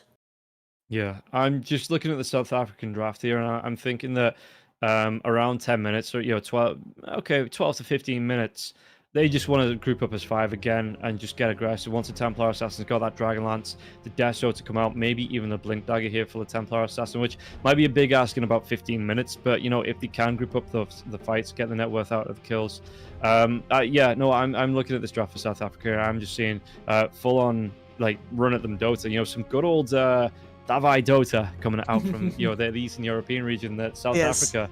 Yeah, they want to get aggressive. And I think Team Namibia here, with the draft that they've got so far, well, depending on what they pick up for an offlaner here as well, I think they've got an okay lineup to try and fight back. But the Jug still wants to go towards, like, I assume a Battle Fury to come up for the Juggernaut. You know, still wants that kind of build up for, like, the first 15, 20 minutes. And South Africa, they might not give that to Team Namibia to be able to farm up. Yeah, I think this should be a Maelstrom Juggernaut game, actually. Yeah. Is you need to be faster, the extra damage procs are going to come in very handy, and you need to be able to build stats afterwards. Thinking about a Manta style or something like that. Be very nice versus the bouncing cask, and extra dispel for like the Crystal Maiden. There's some utility to it as well, but mostly just get that attack speed up. So you're going to have to lean on your Omni Slashes. And I was wondering about this, because if you're going to be counter-initiating, right, I thought about the Underlord. Sure. Yeah. He is phenomenal at bringing everybody together, especially in a game where South Africa may not actually bring everybody. And he's also very good at breaking the Templar Assassin's refraction charges, but in spite of that, I don't actually think that he wins the lane versus the Templar Assassin, just because she slaps you so hard and she outranges you. Funnily enough, I did see this matchup yesterday in the Eastern European Division 2. The Techies Underlord coming up against the Templar Assassin. It wasn't the Crystal Maiden there, but because I was thinking the same thing. You've got the blast off to come in from the Techies, you know, sets up for maybe you go for an early point in the Pit of Malice to keep the Templar Assassin locked down. TA just slapped the Underlord left, right, and center. Yeah. It was such a good matchup for the TA that I'm thinking, okay, Underlord really tanky, you know, he can stand up to this TA, but no, it just got turned on its head here. And I'm interested to see if Poro's going to be able to do it in this game, you know, maybe prove why this Underlord can stand up to the TA in the lane. But from all the evidence I've seen so far, this TA doesn't really, it's not an outright domination of the lane, but he doesn't lose the lane either. Yeah, and that's exactly why I didn't want to suggest a pick. Like, it looks good on paper, but I've seen these lanes into a TA before where whenever you're playing something melee, like even if you're the hugest, biggest, baddest thing on the block, she does not care. Yeah. Because you don't really get into punish with the Atrophy Aura as well. No. You know, all that damage that you're stacking up, well, it doesn't matter. You could have 5 million damage, but if you're coming up against a refraction, you still have to burn through those refractions before the Templar, you know, even with, you know, with a Blink Dagger coming out, it just straight up leaves by walking away. Yep. Exactly. And you're going to be versus a Crystal Maiden as well, so it's not like the enemy support can't help her disengage if she ever does get into trouble. The Crystal Maiden is definitely going to be there. And I'm worried about both of the side lanes once again. And the mid lane is probably going to be a 50-50 with the Void Spirit not actually stopping the Quap from farming. What I kind of want to see is the Quap just giving up on winning the lane. And this is going to be hard because it looks like Psycho is one of those guys that really wants to like win the lane. He's going for the solo kills. He's ready to make his stand there. And his hero pools so far also seem to be really like all three of these heroes match the lane dominator kind of thing, right? I've counterpicked you and I'm going to do that now. But I kind of want to see as many levels in the Scream of Pain as possible just to enable the fact that he's going to have to save his side lanes. He needs to have damage, as much of it as possible. And he needs to be able to farm as much of it as possible.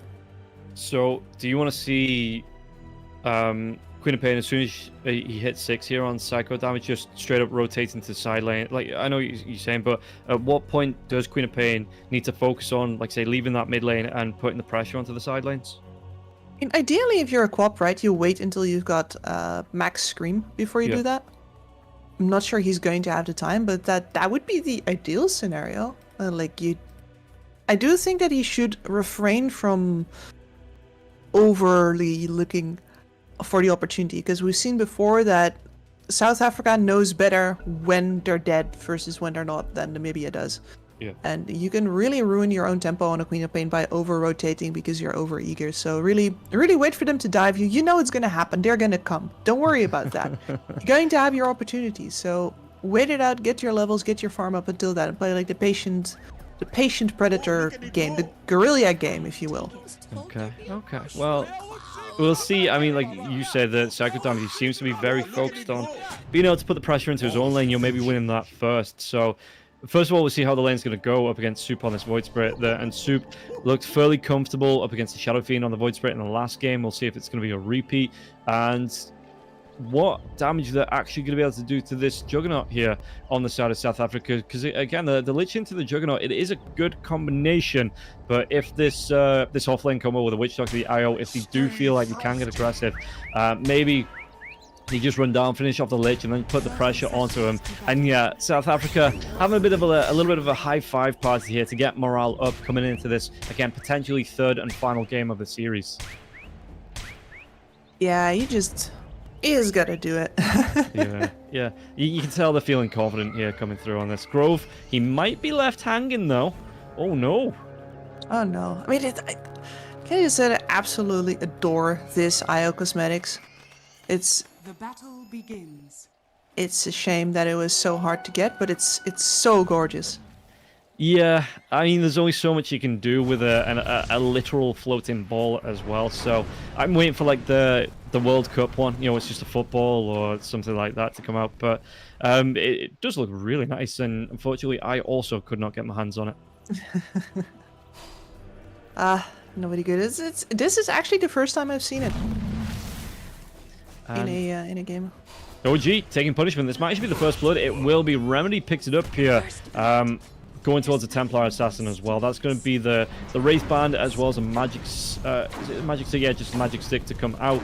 Maybe just waiting on the 14 gold for the recipe here to get a full magic wand out here for Remedy in the first minute of the game. And yeah, not the greatest of starts for Namibia. No, it isn't, and the Techie's not the greatest of supports up versus a TA here either. You deal big damage, but you deal it in really small bursts. I guess your outrange is really good here. So Yeah. that is one of the benefits that you're going to have. You're going to be able to tick those refractions down, but you're going to have to put that work in first. And taking a look around onto the top lane now as well, you spoke about it, the Voodoo Restoration comes out, and Cuckoo at level 4 Voodoo Restoration pretty much just gets a free Radiance to be able to run Yes. at people without, well, I suppose without the mischance, but even still, you know, he turns it on as long as he's got the mana to do it, runs into the middle of the fights, and like I say, Grove keeps him healthy. He's kept healthy by Cuckoo, Grove, you know, that kind of symbiosis coming out between the two heroes. Meanwhile, in the mid lane, Psycho Damage is going to be taking a lot of damage, and it will be a kill going the way of Soup, and that's going to be Soup's bottle to come out now as well. It is, yes, and he is now also about half a level ahead of his laning opponent. This is disastrous, actually. We were hoping that Psycho Damage was going to be the one to put in the damage, put in the work, but maybe having all of the pressure on him for 2 games in a row has really, it does get the T word out now. He got some vital information there at least, but Yeah. that's gonna hurt his confidence, I'm sure.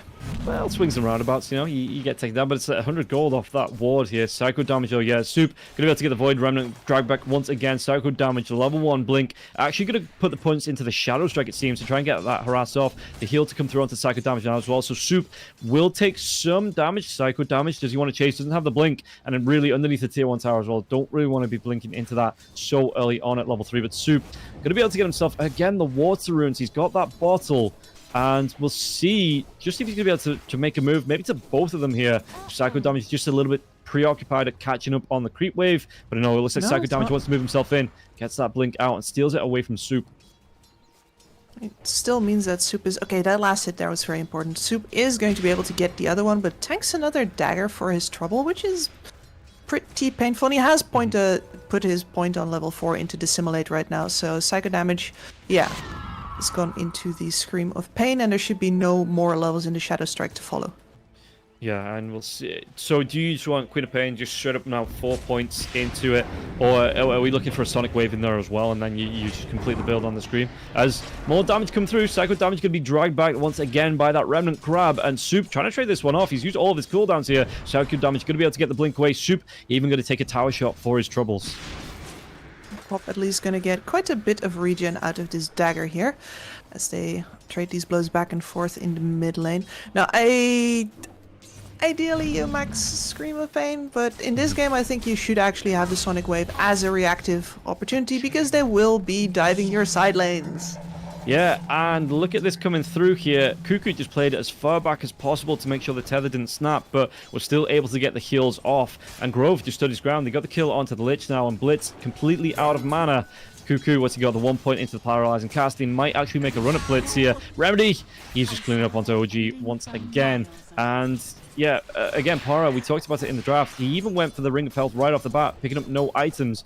But this Underlord is just being punished in the lane. Every time he comes up, Remedy with the attack range, the refraction charges coming through, and Para is just taking the brunt of this here to the face. Yes, at the very least, like, he is going to be able to get into the Vanguard right now, which is very important for his lane. I would honestly sit in the shop and wait for it to come in. I don't think you do anything here. You can't move, your support's not here, your support is gone to TP top, where it is. IO, Witch Doctor are moving in, yeah, standing their ground, not gonna move. Look at those heals! And Poison has to back himself away from this one. Now the spin's going to be down, coming through as well. And that Voodoo Restoration carries on going. Blitz trying to do what he can with the right clicks. Grove going to get pretty darn low. But the body blocks come through from Cuckoo. Cuckoo, he has the paralyzing cast coming up. Gets the kill onto Blitz anyway. And Grove from a distance. Nice. Okay, now he's just got that Voodoo Restoration. Sticky Bomb, enough burst damage to come through. But again, the cask, if he wants to go for it, onto the Lich, which he does. Doesn't bounce anywhere, but Cuckoo just putting the damage onto Poison, gets 2 kills out of that one before the IO. I mean, the IO goes down between the first and the second, but still Witch Doctor stands his ground. 1 to come out now as well. And Cuckoo, he's looking like net worth over the Jug by about 500 gold here on the offlane Witch Doctor. Really not surprised, unfortunately. And you can see there how much damage that Voodoo Restoration does. Once the Juggernaut doesn't have a spin anymore and he stands in that, oh boy. Did he both just go for mana boots here on the Witch Doctor and the IO just to make sure this mana keeps coming out for Cuckoo? Hell yeah. Yeah. I mean, to be fair, the Witch Doctor doesn't actually have it queued up. He's going for the Holy Locket, so I guess they think that a single one would be enough. Actually, that's 2 Holy Lockets? Oh my lord. They're not worried about their mana situation at all. No, heals on heals on heals on heals here, and Blitz, the spin once again going to wear off mid lane. Soup gets a kill onto Psycho Damage back behind the tier 2, but the Sticky Bomb, it might be enough to get the kill, will be enough to finish the job here. So Dr. OG with some revenge as once again Blitz goes down. Cuckoo, they're going to try and chase behind this tier 1 tower, and you don't need to go for the right click damage, just go for the chase down onto Poison. Poison trying to slow down Grove here with a Frost Blast, and maybe even get the tower kill, but it doesn't matter because Cuckoo, they just carry on going. They get themselves another kill on the board, and 9-2. I think I've seen this one before. Yeah, I do think I've seen this one before. And look at the way that they're pushing this tower here as well. They have barely hit any creeps. This is literally just down to them healing and damage them by running around in it with the Voodoo Restoration. And that's going to be a tower down with the earliest possible catapult wave. Oh, Blast Off comes on to Remedy though. He's chasing around, playing rings around the Rosie, around the tier 1 tower. Remedy, Psycho Damage, like I say, rotates in. Is he going to be able to get the kill? He doesn't. And Para will go down. That Vanguard doing a decent amount of lifting there for Para. And yeah, just being able to bait the TA in. I mean, you spoke about it, just getting them to overextend on the side of South Africa and getting that Queen of Pain rotation in. Well, it comes out once. We'll see if they're going to be able to do it anymore, or if South Africa, maybe a bit of a wake-up call coming through to them. Speaking of wake-up call, Psycho Damage, jumping by the Astral Step, has to go for the blink away. It's Cuckoo, Grove, they've moved themselves in here to this mid lane, and they're looking to put pressure. They're taking the tier 1 tower in the top lane, and now in the mid lane as well. Psycho Damage doesn't have that blink, doesn't have the mana for the blink. Trying to use the wand. Where's that cast? It's going to bounce through now as well. The Death Ward, though, it targets onto the Lich and not onto the Queen. So they both will get out barely alive. And, well, maybe just giving them a warning, you know, putting the fear of God in them there, as well as Dr. OG trying to take away these stacks on the Radiant side of the map. But while this is going on, they're going to lose the tier 1 tower in the mid lane. Yeah, like, hey, Cuckoo, you know you can aim that one, right? I mean, you could see that he knows how to aim that one. He was just not really thinking about it, and that actually cost him a kill. Tower's fine now, and I have pain when I look at Psycho Damage. I don't even want to look at that bot lane, that's also pain. But the Quap has 3 levels in the Shadow Strike, and it's that next point came out after the Dissimulate was already there, and I don't see the utility for it at all. Yeah. You just need to be able to farm. You needed to have that 2nd level in the Scream of Pain. This dagger level does nothing for you. I get it if he wants to... Oh, the top lane blitz. He's going to go down there, Soup with the double damage. He was able to get the kill onto the Juggernaut before that TP fully completed. You know, I do get it if there's going to be the dive in. Speaking about dive ins, they're going to be able to go into Pora. Pora on the bottom lane. Remedy going to go for the chase down now as well. Trap has been used. Pora slowed down. Frost Shield coming through, but Pora, even with this Vanguard, even with the Frost Shield, will still fall. And now the body blocks from Grove here. Death Ward comes out. That's going to be a double kill on the bottom lane. Cuckoo picking up 2 more kills on the board for South Africa. Dire's bottom tower is under attack. And they're just going from tower to tower, knocking on all of them, seeing if anybody's home. If they are home, they commit brutal murder. And yeah, no, I mean, you've got the Voodoo Restoration coming through, so you can keep the creep wave healthy. You push down onto the towers. The towers isn't taking these creep lanes down quick enough. So we got taking down mid lane. Psycho damage. Does he try and go for the trade here? The Resin Pulse is out. There's going to be the Void Remnant coming through. Psycho damage with a blink out. There's no Astral Step to chase. In fact, there's no mana on the Void Spirit at all. It does have one more bottle charge, but has to wait out the Shadow Strike here before he gets his mana back. And yeah, Psycho damage is going to show to the creeps. But while this is going on, it buys time for South Africa again to put pressure onto this tier 2 tower in the bottom lane. And that is, I do believe, no, it's not quite double Holy Locket. Instead, we're going to see mech build up for the IO. They're going to be so hard to take down. Look at this Techies. This Techies is normally the king of the game. Deals so much damage, nobody can stand up to him, but instead his Mind's Edge is getting right-clicked down by 2 heroes who don't care that they're going to be... They're diving at tier 2 at 10 minutes. Straight up 4 points into the Voodoo Restoration. Like I say, they've got themselves 46 damage on that. Just short, about 9 damage short of a Radiance burn there to come through from Cuckoo. So, yeah, 10 minutes. Could you imagine a hero getting a Radiance at 10 minutes and just be able to run down like this? It'd be ridiculous. Yeah. And Witch Doctor just gets it for free. It would. I mean, I actually saw that very recently when Double King got a very early Radiance on the Baton and the game was just over. Okay. Very, very good second map versus the cut. Do check it out. Yeah. And while this is very short watch as well. I could imagine, yeah, that game not going for a long amount of time. No, no, I didn't. And yeah, we might be seeing a repeat here because, like South Africa, they want to go for the tier 2s. They are respecting the damage to come through here. Remedy gets a chase onto Dr. OG. OG gets that blast off away and no chase to come through. Just going right back towards this tier 2. And while this is going on, I mean, you're going to have 5 men on South Africa. And the Juggernaut still looking for the farm. Poison behind the backline. Soup, he rotates in to get the kill. There's going to be the Void drag back now as well with the Remnant onto the Psycho damage. And Psycho damage trying to get himself away. The Death Ward was out, but at least the Queen of Pain this time will be able to get the blink away. Only 1 point in that once again. But yeah, a 16-3 and an 8k net worth lead here. Techies, he's looking to doesn't have that blast off for 10 seconds, so tier 3 tower is going to be pressured here. Psycho damage comes back in and Soup, yeah, on the side. He gets the kill onto Dr. OG, dissimulates through the barrier, and now, again, Juggernaut still looking for the farm. Item-wise, it was that Maelstrom, but it's not going to be up quick enough. The pause comes out. Grove looks like he's disconnected, and... But yeah, no, 17-3, 11 minutes in, 8k net worth lead. Tier 3's going down. This is looking like it's going to be the quickest game for South Africa yet. Yes, and they've really drafted and itemized here in order to end this one fast. Yeah.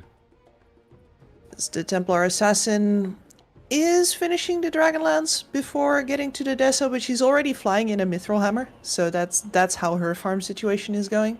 And, man... I feel bad for this Queen of Pain. I guess you get the full Shadow Strike because you're going to go into the Aghanims after anyway, but I don't see how you're going to be able to finish that item in this game. No. It looks like, yeah, Psycho damage being forced back only on 941 gold on the Queen of Pain here. So 1-2 and was it 1-2 and 0 on the co-op? Yeah, not looking great here. Cuckoo, they're looking to put pressure onto it, even with the Frost Shield coming through. Like you say, they've got the Dragonlance coming through from the Templar Assassin, 1 Mithril Hammer as well. So that's going to be even more damage. And Remedy, they might not even leave this base here. Shadow Strike comes out into the TA, but he's going to be able to dodge off. The Melt comes through. Psycho damage is going to jump forward now as well. They get the kill onto the co-op. Co-op has buyback. And Dr. OG in the trees, maybe looking for a really big blast off, but what can he do to follow up? It's only level 4 on Poison. It's not like there's a Chain Frost to come through either. So the Techies, he's going to throw himself in, only to throw his life away. And this is going to be a T3 tower at 12 minutes, looking to even be a set of racks maybe. Cuckoo, yeah, Cask, there's a Death Ward to be popped out now as well. Pora, the right click's coming through from Remedy. Gonna be able to get the kill onto him as well as Poison. And I think this is gonna be a cleanup on this, at least the bottom lane. It's still tier 2 tower standing, but I think at this point here, with the Jug not even getting involved, you might even just look to pressure the tier 4s. Yeah, well, the Juggernaut is hopefully going to get involved right now. He's flying in his Maelstrom. This is going to be it. He gets one Omni Slash. Yeah. Maybe he hopes to get like the level 2 Omni Slash before the game is over, but... Okay, that was all of their damage. Yeah. Pretty much everything. Blitz comes in with a TP now as well. Going to come in with a spin and not the Omni, so it doesn't actually have the mana for that Omni. No one, nothing like that, and it means he has to go back all the way to the fountain before he comes through. Poro going to get low once again. Psycho trying to do what damage he can on the steps of the fountain here now as well. And Blitz, he's got that regen, so the Omni's going to come play onto Cuckoo, but again, Cuckoo, they've got the 3-man group up. They've got the regen. They absolutely shrugged this one off here, and I think this might be Namibia again. A bit of Butch and Sundance time coming through, not only in the game, but in the series itself. I don't think I've seen Cuckoo having to turn off this voodoo restoration in the past 5 minutes. No. He's just had it on. And yeah, so the steps from Covers from South Africa. Pit of Malice comes out, Templar Assassin locked down, has those 1 charge as well. Big, damage boost up, but the Voodoo Restoration just keeps Remedy going here through the Refraction. Psycho Damage tries to jump in. They get the kill, they're going to be able to get themselves onto the ledge. 5-man cleanup here onto the tier 4s. Not even looking to the other lane of racks here. They just wanted to get the vulnerability onto the tier 4s coming right through into the space. It looks like it's going to be about a 15-minute cleanup here from the side of South Africa. And Namibia, they can maybe mount 1 more defense here in the base, but the damage coming through, Desolator out for the Templar Assassin. And I think this is going to be all she wrote here for this series and this game.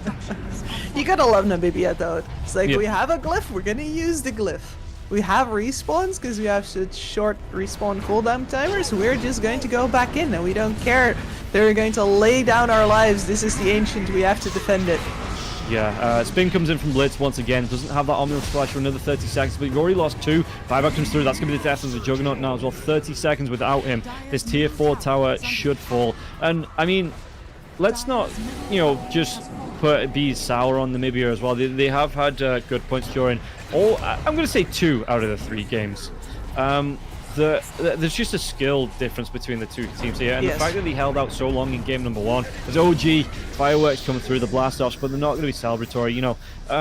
There was some good signs, some signs of life, some bright spots to come through from Namibia, and doing the best to hold out here against South Africa, who again look a level above, but there were still plays that Namibia were making that looked great in this series. Yeah, we can think about the solo kills made on the mid lane in game 2 by Psycho Damage. We can look at the high ground defense in game 1 as here. Man, Remedy just really teaches them what's what as the... This mid lane... That would have had to be the one, but I think if you're Psycho Damage at this point in the series, you just sort of drained because you threw everything at them. You played so hard during the first 2 maps, and absolutely nothing seemed to come of it. And here again, like it's look how Blitz, look how his HP starts ticking down. Yeah. Every time he steps in. Yeah, it's just big chunks being taken away here from the Juggernaut, and like I say, for the most part, I think this Voodoo Restoration was on more than it was off, and didn't even need to go in for the mana boots here on the Witch Doctor. They just had that mana, they had the sustain, they had the damage, and Cuckoo on this Witch Doctor was able to 8, 0, and 20 on the Witch Doctor. In 15 minutes, South Africa were able to pick up 34 kills, and 3 on the side of Namibia, not the greatest shown in game number 3. And South Africa, they just had a game plan, stuck to it. And again, like I said about 15 minutes, they were going to get aggressive. They got aggressive around the 7-8 minute mark, and then just never really slowed down from that. Exactly. They just took that Voodoo Restoration from tower to tower. Yeah. And Namibia fell into the trap, I want to say, of trying to actually defend it in numbers, because surely they were not allowed to actually do that. But no. And here's the one rotation that worked out. Remedy really overplaying his hand. They had eyes on the haste rune and everything. He did not have to go that far and die there, but chooses to do so anyway.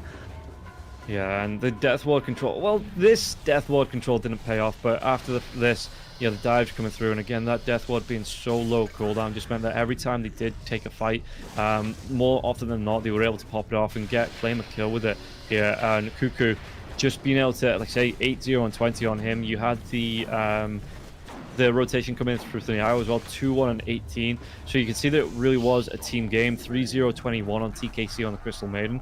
And I don't actually think the game went long enough that we were able to touch on anything the Crystal Maiden did, because the focus was elsewhere. TKC just the quietly getting on with this one, getting these assists in the game.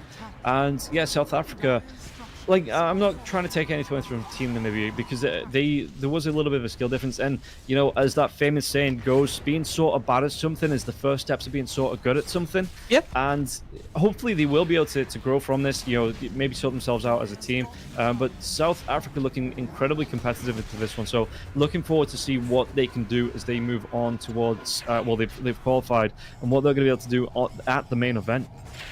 Yeah, exactly, and that is the thing that makes me really curious, because I've seen what Egypt was able to do, and it was quite some decent quality coming out of them. And I feel like we haven't really seen South Africa tested here yet. Yeah. We don't actually fully know what they're going to be able to bring against, you know, the best of the rest in their region, and eventually the best of the world. Yeah. I think something like this, though, it does give eyes on to regions that don't really have that popularity. Because, I mean, you've talked about it. There's going to be some Southeast Asian teams that are going to be full, you know, full pro team lineups. I was looking through as well. There's a couple of European teams that are playing with, it is a bit of a mismatch, but they're playing with pro players. I'm seeing Ace playing carry in one of the teams as well. So not on that off lane, but still looking to do a lot of work there in that carry position. So if we see teams like South Africa, teams like Egypt coming through and holding their own, maybe that does shine a light on the region. And maybe, you know, maybe we see a 7th region popping up in the DPC. Yeah, we'll see the graphics coming through. South Africa able to clean it up 0-3 in this best of 5, and just a straight shot. So South Africa and Egypt both do move on to the main event. Yeah, I mean, it's only a faraway dream at this point, right? But the dream has of like an African and Middle Eastern region to be added has been alive in a lot of hearts of people over the years, and I would love to see them get that opportunity here as well. So Yeah. who knows? Certainly Algeria, Morocco looked really good. I wish you get to see a little bit more of what South Africa is capable of. I've got a lot of friends from there who have always hoped that the South African scene would one day show what they were capable of on a global level. At the very least, they're going to get their shot again here. Yeah, and maybe after this, you know, we just get rid of the North American region, because it's not like they're really using it here, and get a full. I mean, come on, My job. Fair enough, but you could stick the North America. You could stick what Shopify and TSM, maybe nearly now Nouns into South America. Just make it one big Americas region. And do you really lose anything? Yes, my boys on CDub are perfect, and I don't want any slander. Okay, fair enough. But that is going to be it here for the South African qualifiers. We're going to jump back to the studio here for some final words before we do end the stream. Thank you for tuning in, guys. Hopefully you've joined the cast, especially it was a fairly quick one in this best of 5, or effectively a best of 3 here for South Africa. But thank you for tuning in, and we'll jump to the studio for some last words.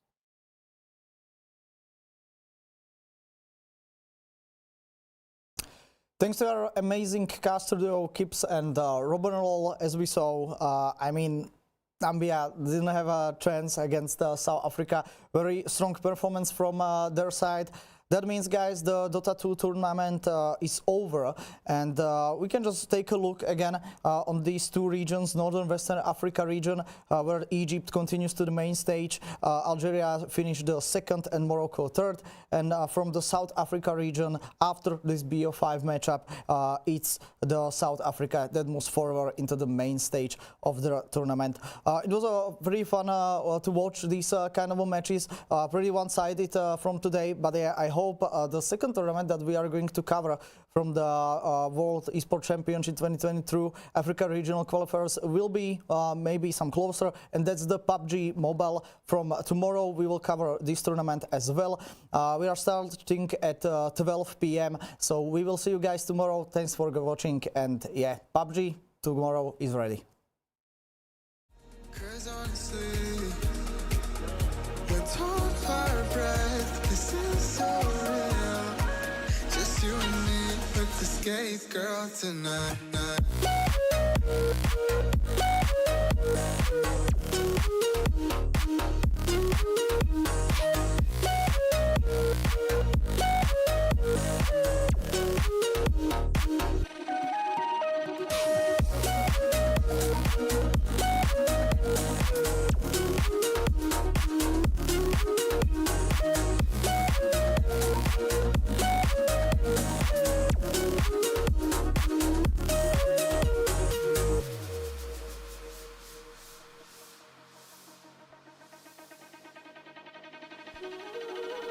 careful with your pretty eyes and run with me. Yeah. Cause you and I are a secret. Feel my drift against your skin. Cause honestly, let's hold our breath. This is so real. Just you and me with the skate girl tonight.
Where's all the lovers with desire? Missing a chance to transform something basic. Where's all the mistakes making judgments from skyscrapers? All these days we stand against them. Don't allow them to break you. You're amazing the way you are. I can see those tears falling, but don't allow them to. Don't allow them to break you. You're amazing the way you are. I can see those tears are falling, but don't allow them to.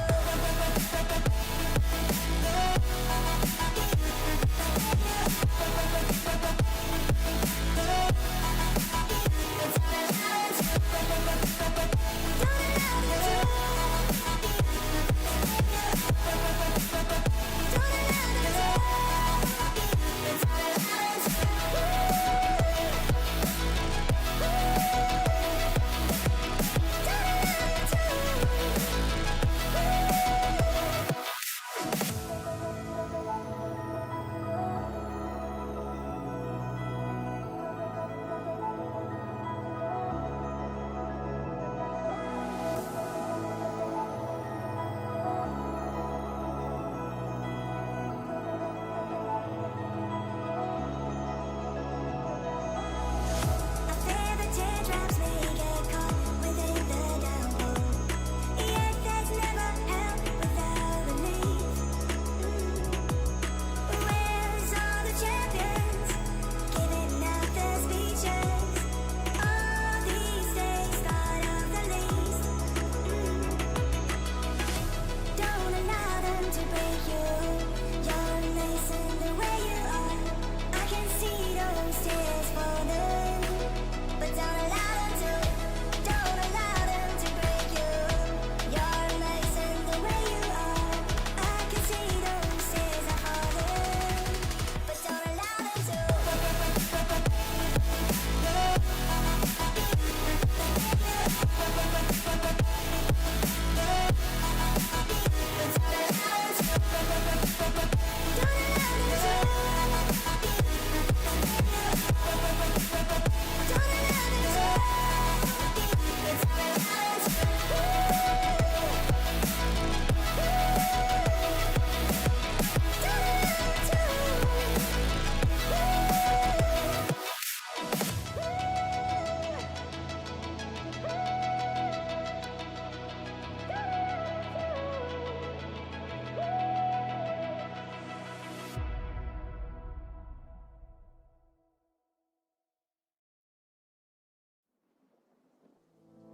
Give me all you've got if you're prepared to break the silence.